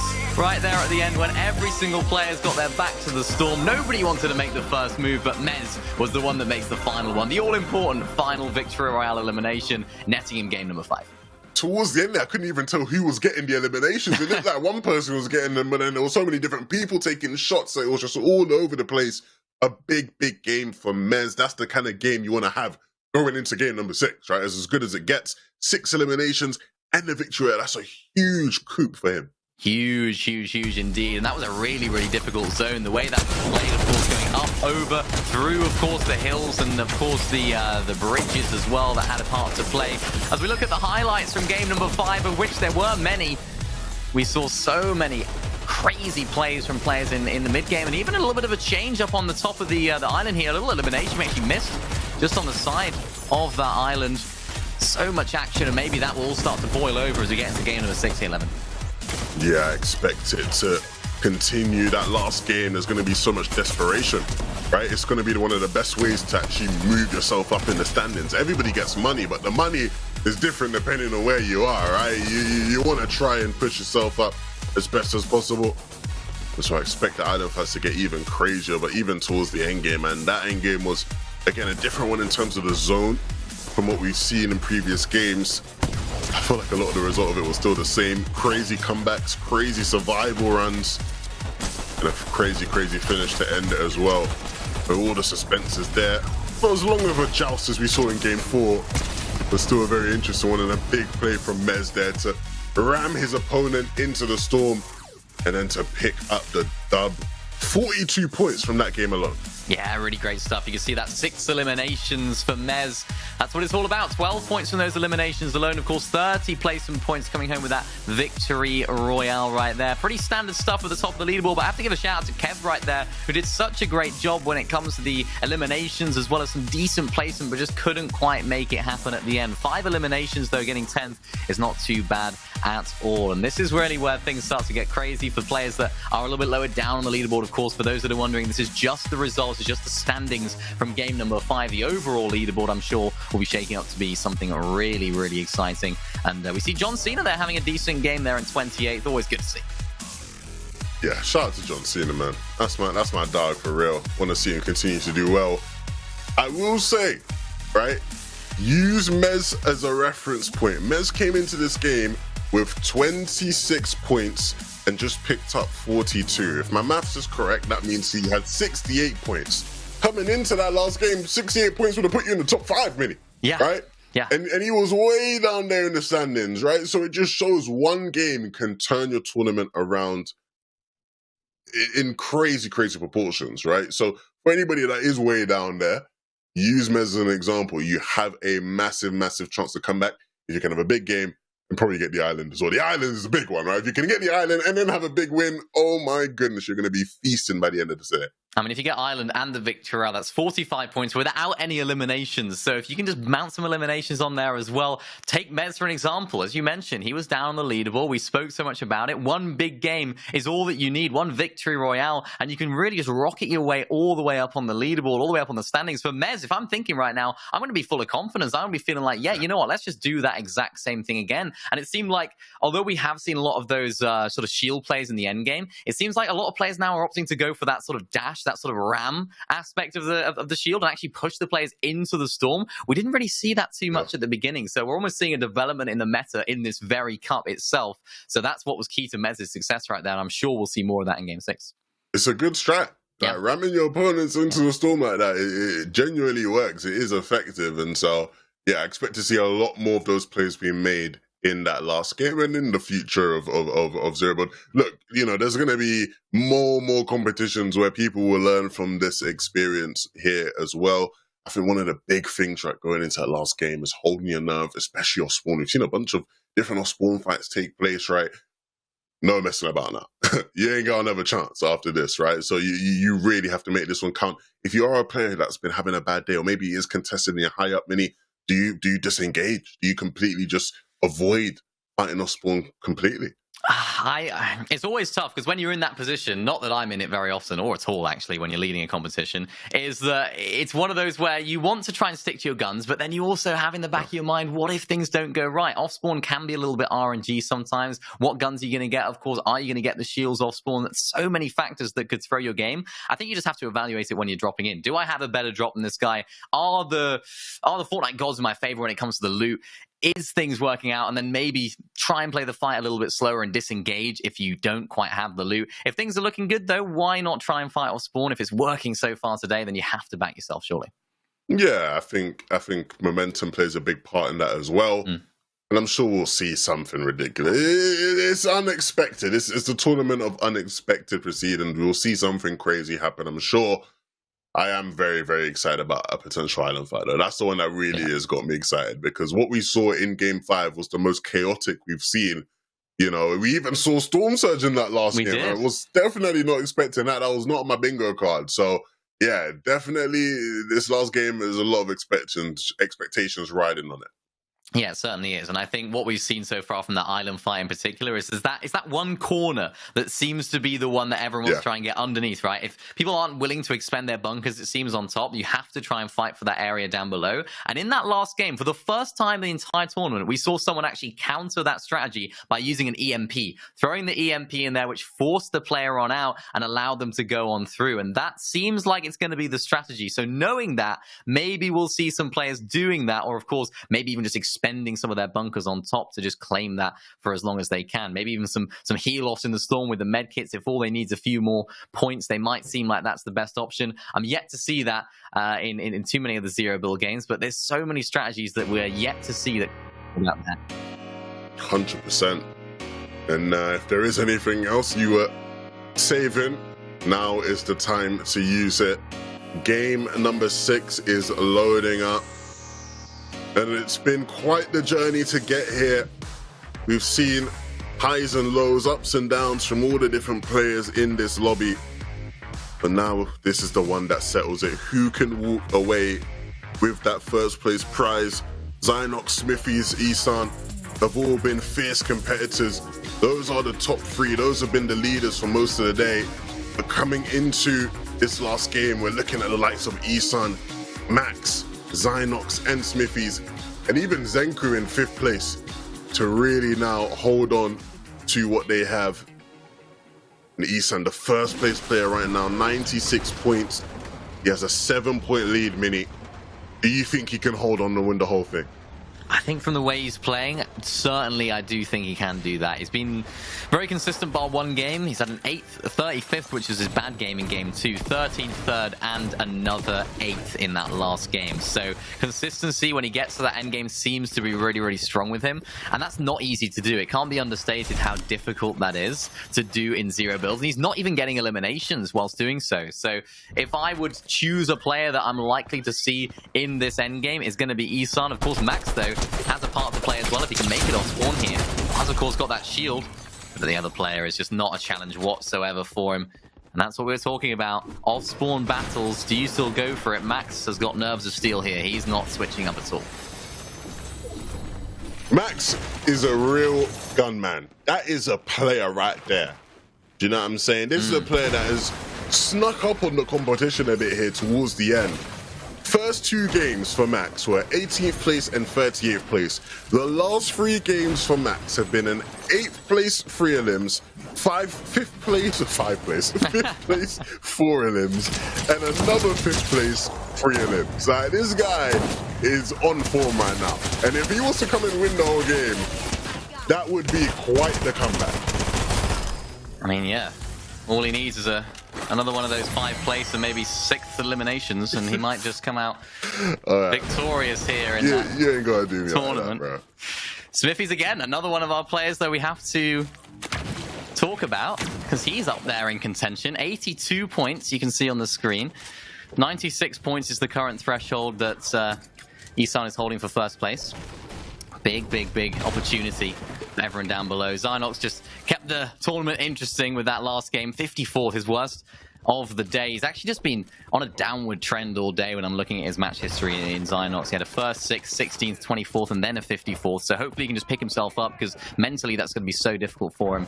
I'm sure he's going to be just fine when it comes to that. As the last game, anything can happen. As John Cena also proving that so far today. Anything can happen here at Grand Glacier, and of course across the whole map as well. Look, I'm trying to see something big from main event Cena in this game. This is the final chance for Cena to show us just exactly what he's got. He needs to deal with these bots first. Almost got to drop down now. Oh my goodness, that would have been bad. Come on, Cena. Let's see something. Quite easy to go down to these spots. Not that I've ever experienced it, but it is certainly a difficult task sometimes. As John Cena just stays and keeps his distance. I don't think there's another player nearby. Maybe there might just be another little arrow there, but he gets the medallion and he gets that mythic assault rifle as well, which you've seen him have all day. There is someone there up above. I don't think he has made his presence known yet. Cena, you gonna take the mythic, son? You don't want the mythic? Oh, okay. Fair enough. I like this. Using the EMPs to get some golds from the vending machines. I think most people know about that now, but if you don't know that, there you go. You can use the EMPs to get some extra gold. I'd be surprised if there's anyone out there that doesn't know that. I feel like it's like the one thing I've been seeing all over. It's like best tips in Fortnite right now. Use the like everyone's like I know. Thanks. That tip belongs on the bottom of a loading screen at this point. You know what I mean? Honestly. Like, did you know you can use EMPs to get? All right. If a door is open, a player has been there. Yeah. Literally.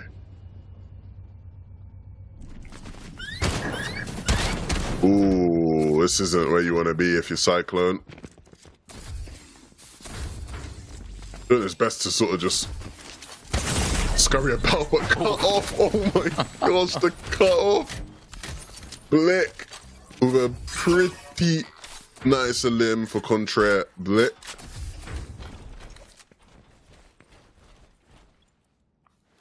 He's got some company nearby as well, it looks like, so the fight may well not be over as Contraire Blick just makes this area his. Of the two players that were fighting there, Contraire Blick is doing better, so you'd imagine that would mean more to him than the opposite. There is another player nearby. They're just sort of inside this area of the map, sort of very on the south, very much on the south side. This is a great little loadout he's got right here already. Using these EMPs, we've seen so many players using them to clear corners and attempt to fight some players. He's just trying to hunt out maybe another player that's here, or maybe he doesn't even know that there's another player there. I'd probably put my money on that, actually. He doesn't actually know, but now maybe he's heard something. Maybe he's seen an open door. He knows there's a player there. Seems to be cautious of something. But what is it?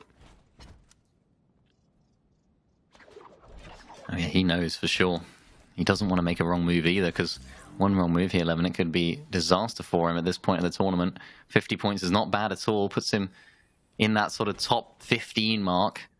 So it's certainly not a position you want to find yourself in at this point.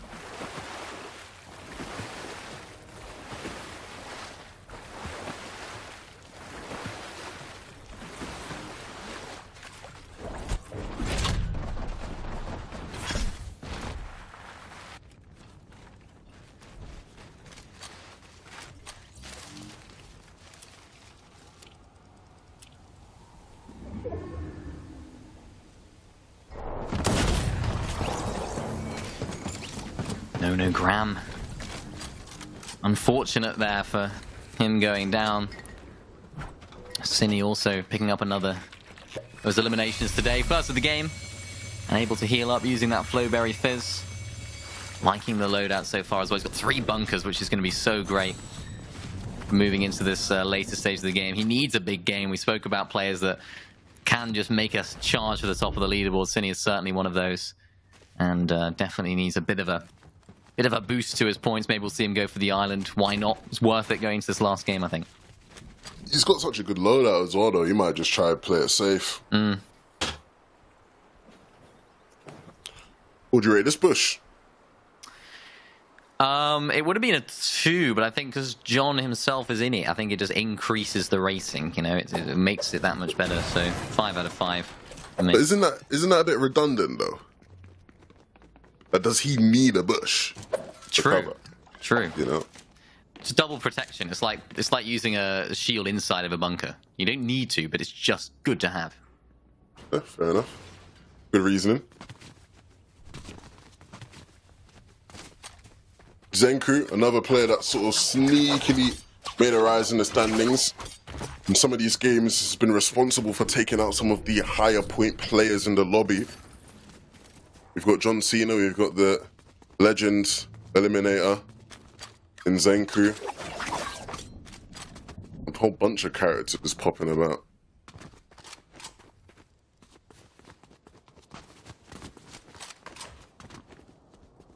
He's just trying to find a nice little area. It's actually a really nice position to find himself in zero build. All the players are just trying to find a position where there's as little angles, preferably one angle, to which they could be snuck up on or seen. Roman takes out Eye right there. Nice little fight inside of the bush. It's usually what happens at this stage of the game. You see a couple of players that are both fighting over the same area, and of course one comes out on top. Really nice position here for Roman. Of course, has a little bit of an extra bit of loadout, but no, not for much longer, as Mez, the winner from the last game, is going on an absolute charge right now. Takes out Roman. Doesn't want to go straight for that loot, though. He knows that there could be players lurking nearby, and it looks as though there is towards that east side. Goes back into his own safety of his domain. Can heal up and maybe enjoy the fruits of his labor there. Yeah, that's huge from Mez. And you see the composure as well. Not to rush in and loot up. Mistake many would have made, many being myself. Retreating, finding some safety on the higher ground, and then deciding to go for the loot.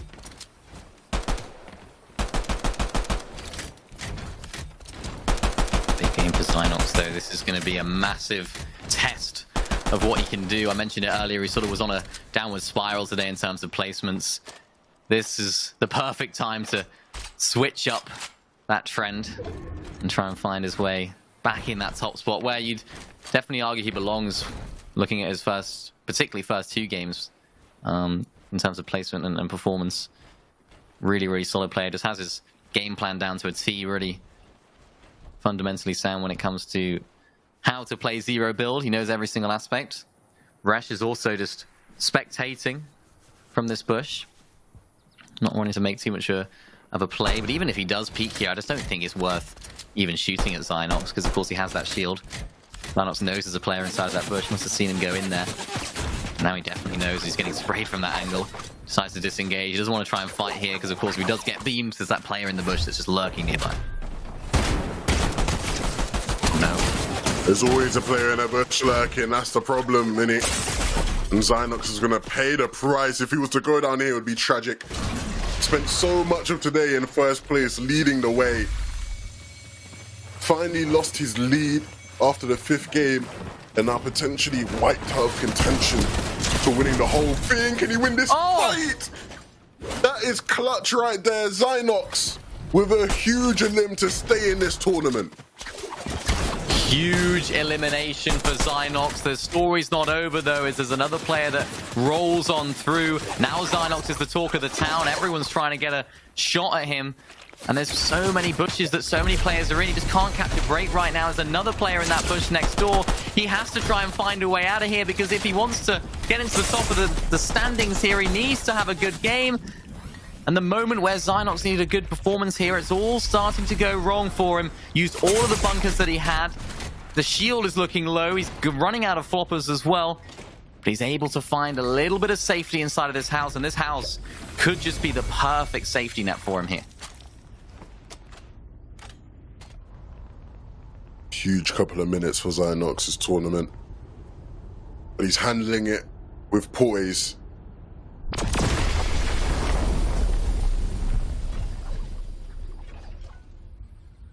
And you see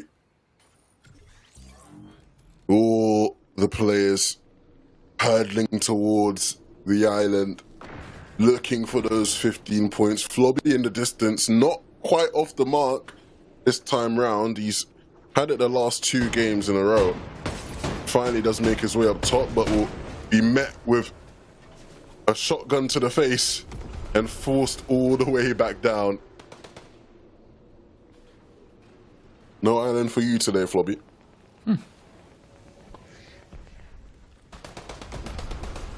He's not too happy with it right now. It doesn't seem like too many players are on it. Maybe a little contestation right now. Flobby is up on the island. But again, it just seems like every single player that is up trying to contest for the island, none of them have bunkers. None of them are willing to use them, at least. As Flobby decides to jump on down, thankfully he has the grapple to save himself. But look at this loadout right now. He's got absolutely nothing in his inventory. And unfortunately for Flobby, this could be the end if he gets shot one more time. No, he's okay. Managed to find a big pot as well to heal his way back up. There's so much action here on Island. This is exactly what we expected here, Levin, as it's all starting to go crazy up here. It's all kicking off, and Flobby will have to watch from the sidelines. Back to the lobby he goes. And that is how brutal the island can be. Who will eventually claim it? It looks like Cine might be the one.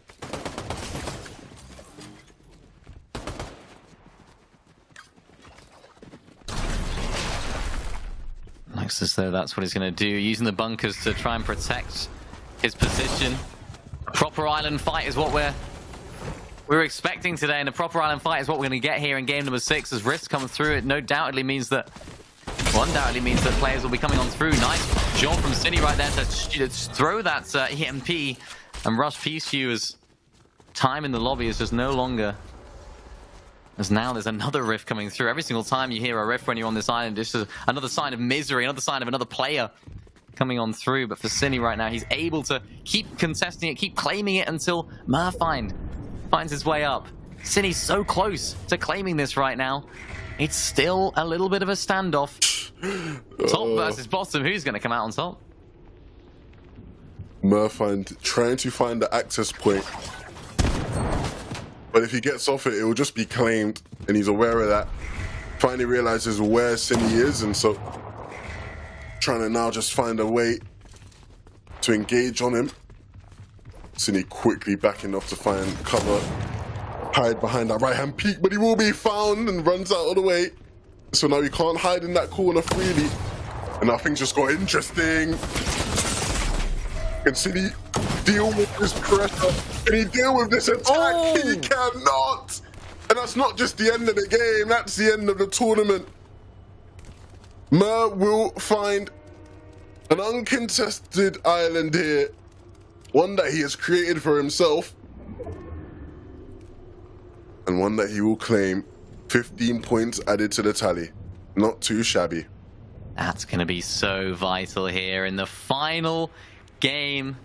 That island is proving to be such a valuable asset for these players, especially when they're willing to fight like they have been over that particular amount of points. Which is probably the first time I've actually seen someone claim island and then go for the loot that it offers. So it shows that every single player just wants to try and find as many advantages as they can. Any micro improvements that they can make over their previous games is going to benefit them here at the last second. Isan, one of our players, is hunting down that top spot, of course, going into this last game, was in our first place in the standings. We'll have to see if he can hold on to it as this game goes on through, but he's still alive, and that's the most important thing here. First place. Can't take this guy for a joke. Spots the player there.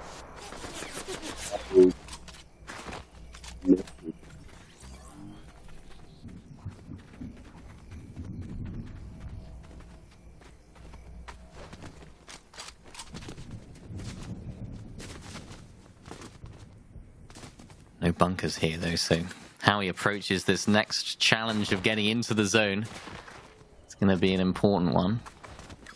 Important decisions that he has to make. Every single move here that he decides to make is going to be absolutely vital. Altsu feeling the full force of that striker Royale from Isan. Another player there, Foxjay behind this rock. Isan trying to pave his own path into the zone. Gets met with some damage from inside the storm though. Getting absolutely beamed down to 50 HP. Now everyone else is going to be looking at him as well. Could our first place player be about to fall? Just about evades the fire from everyone else. Is it going to be enough though? As he pops this medkit, Foxjay still looking to try and close out this fight. And for now he's okay, but for how much longer is the question. It was all falling apart for Isan. And for a player who really, rarely has any sort of struggles in these games, always seems to pass by everything smoothly. Maybe a sign that moments get into him a bit. Maybe he can't quite handle the pressure. Gonna run into this bush and will be met with another player. And he's got a shield. He's got a shield and Ethan can't handle it. That's first place down. Down and out of the tournament. 97 points is all he could manage. Only 1 point from that final game. It's an absolute disaster for Isan right there. We've seen some big names go down already. It opens up the door for now Max to close on into that top spot. Zynox as well, who is also trying to close in on that, who's been so good all day. Fallen off a little bit in the last couple of games, you could say, but finds an elimination right there to add to his 1. 2 total, but he still has a lot of work to do here, 11. This is not the job done because there's so many players nearby and no cover for him to protect himself with.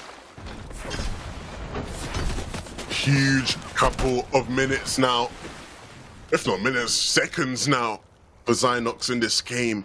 The medkit's so crucial to staying alive. And this might just be his homecoming, his chance to reclaim that first place slot. Eson won't be the one in his way. It is just Max that he has to worry about. Right, he's even still up in this one. Smithies though, another contender, just 2 points behind Zynox when the game started. And still not too far behind.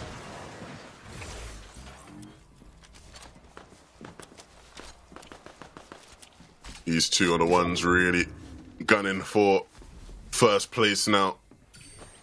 They are the ones that hold the keys to the lobby.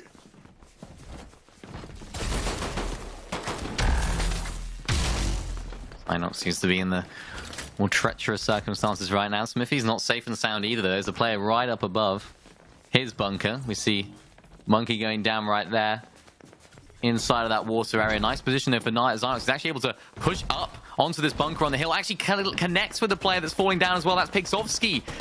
And he's able to pick up an elimination. Zynox, though, getting beamed from above. Could this be the moment where he falls? And Smithies has an opportunity to take over.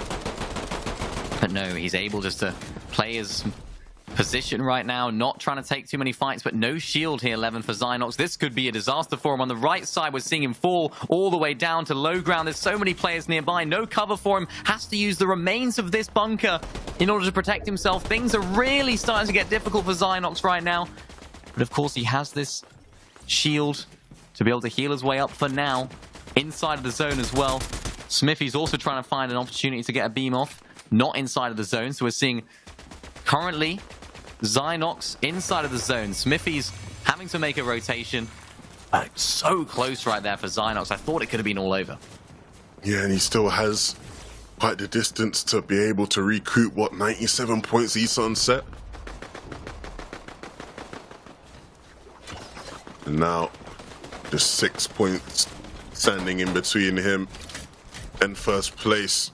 Of course, he has a win and Eson doesn't, so that would help him in that regard, but he's going to be aiming for more than the 97. He wants to blow it out the water. Look who's still in this one. It's the one and only John Cena. And he knows how to do things differently. The only player seemingly in the game that doesn't have a riot shield. What are these tactics from John Cena? Clearly knows something we do not.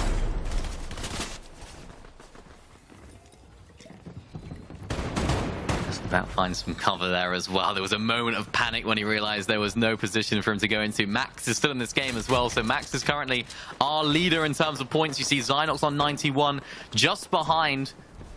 So Max is currently in first place, overtaken that of Eson. And of course, we saw him going down earlier, so it's probably a 3-horse race now for the finish. It's Zynox, it's Max against Smithies. And with Max in the lead and with the momentum he has had in these past 3 games, you'd certainly look at him as the outstanding favorite. He's yet to win a game, and so what a perfect time it would be to finally pick one up. And now the zone begins to move. The players will have to start to rotate. Max is going to leave this bunker. Which side is he going to leave from, though? Was looking through that door, now going to look to come out over the top of it. Smithy's now gliding and sliding his way on into position. Doesn't have any bunkers of his own, so maybe gonna have to use somebody else's. Sees a bunch of players in there, doesn't want to get too involved in that. Just dancing around, trying to find any sort of solace and cover behind this bunker. Max doesn't have a bunker either, he's just trying to use trees. Max has that tree to block him. Of course, Smithies again doesn't have a bunker either, so he's getting involved in a bit of fighting. Max also getting beamed here from the right side. A tree is the one that's actually spraying him down. Smithies inside of a little bit of a battle right now. A little skirmish with these shields. Can't quite find that elimination, though. Max on the right side of the screen has an opportunity to go for the elimination, but no, falls in the process. It's Smithies that actually gets the credit for that here, 11. Smithies with one of the biggest limbs he could have possibly gotten. Max fell with 102. And so now, Zynox and Smithies with a job to do. Can they overcome that hurdle? and pick up over 102 points. Zynox with such low HP, Smithy's trailing as well. Who's going to do it? Zynox just 4 HP, falls with 95 points. He won't be able to do it. So it all rests on Smithy's. Can he overtake that 100-point mark?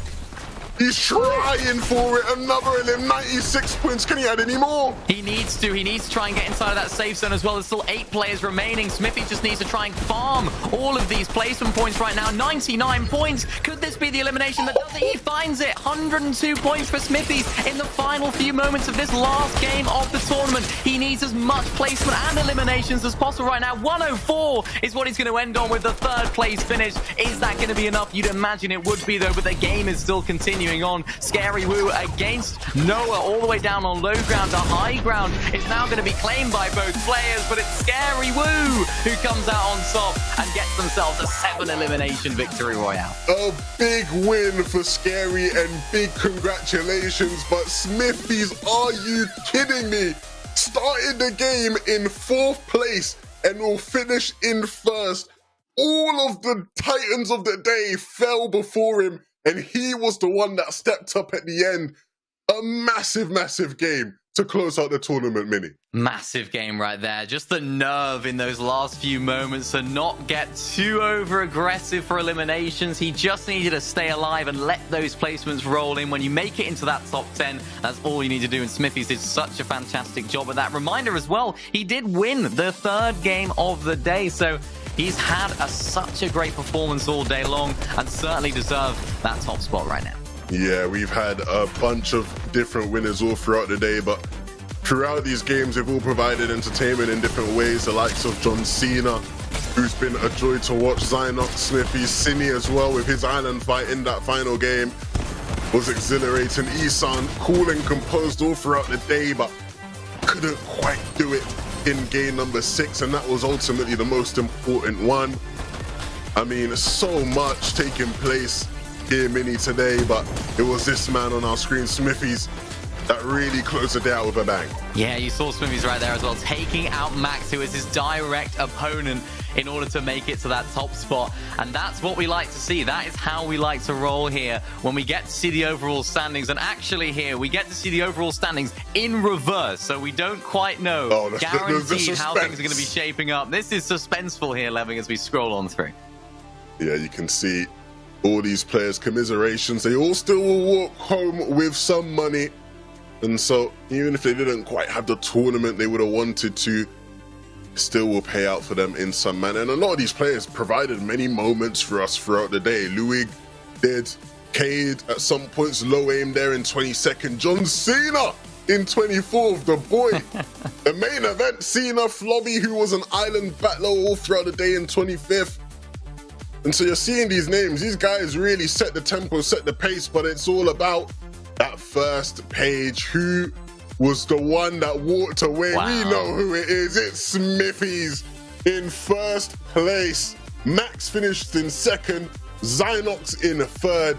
Isan in 4th. And Kurama in 5th. What a final game that was. Smithies entered that game in 4th place, Mini, and walked away with a 1st place prize. That's exactly what this is all about. That's exactly what Zero, but that's exactly what Fortnite as well can deliver. The last game drama, the last game suspense, even when Smithies right there took out Max, paved his own way to that 1st place spot. We don't often see that where it's actually 1st place, taking out 2nd, and then getting extra points in order to get that victory royale there in the end, or the overall victory, I guess you could say, in the standings. Fantastic stuff from him, and a really great showing all day long to not only pick up some great plays in that last game, but also a victory royale in game number 3.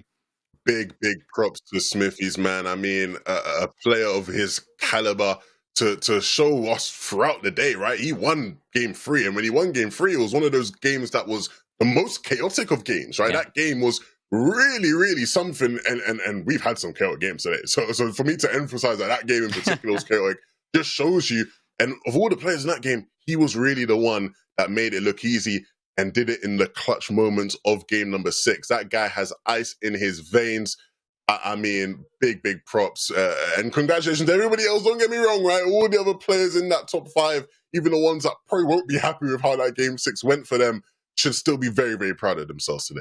Yeah, certainly. And it's just the way that Smithies has gone about his business today. I'm just looking at the history from his games. He only managed to have like only one massive game, which is that victory, that 8th place. The rest of them, 14th, 54th, 15th, 38th, not massive games, but he was still in and around those end games, in and around those moments. And it was the big games that he had at the big moments that really forced him into that top spot right there. And it was that, of course, 3rd game and that 6th game right there that did all the hard work for him. Just shows there's multiple ways of doing it. We talked about consistency all day. That's just been completely blown out of the water. 2 good games is all that you need.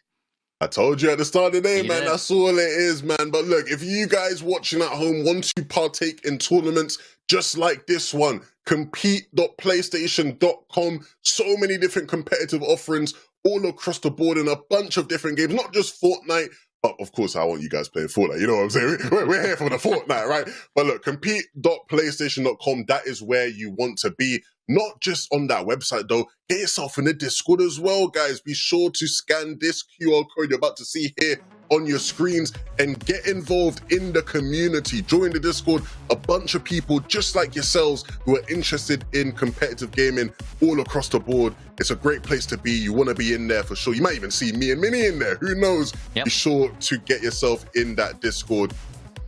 Wow, Minnie, what a day it's been, eh? What a day. What a fantastic day of competition. Solo Zero Bills never fails to entertain when it comes to the amazing drama that we get to see. And of course, Zero Bills in general, it's always great to watch. You always have some sort of like, it's always going into Zero Bills, it's always like, it's a little bit different to what we're used to. And it almost surprises every single time with how much drama it can actually create and how many exciting moments it can create. Because although at moments it is quite hectic, what we see is some really great talented players coming through. And I hope they can continue that throughout the rest of this season. Of course, the rest of the way that Zero Bill's going as well. So lots of tournaments that I'm sure these players will be doing well in the future as well. And that's what these sort of tournaments are all about, just unearthing that great talent. 100%, man.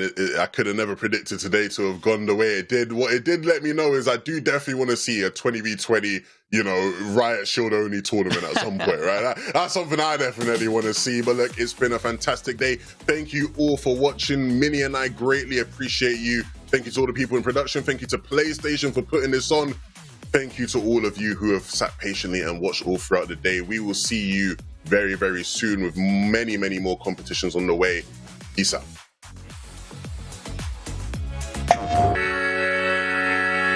Gaming is defined by moments. It is intense. The joy of victory and the thrill of overcoming challenges.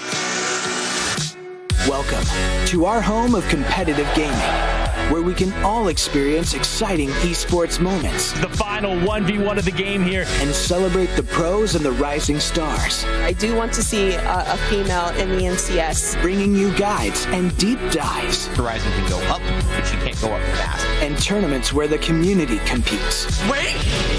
Did he get? No way! Whether you're in a heated match Back, let's go. or watching along at the edge of your seat, A duo taking down a trio. let's create moments from the games you love. He'll take it. Join us and subscribe to our channel to follow everything esports on PlayStation.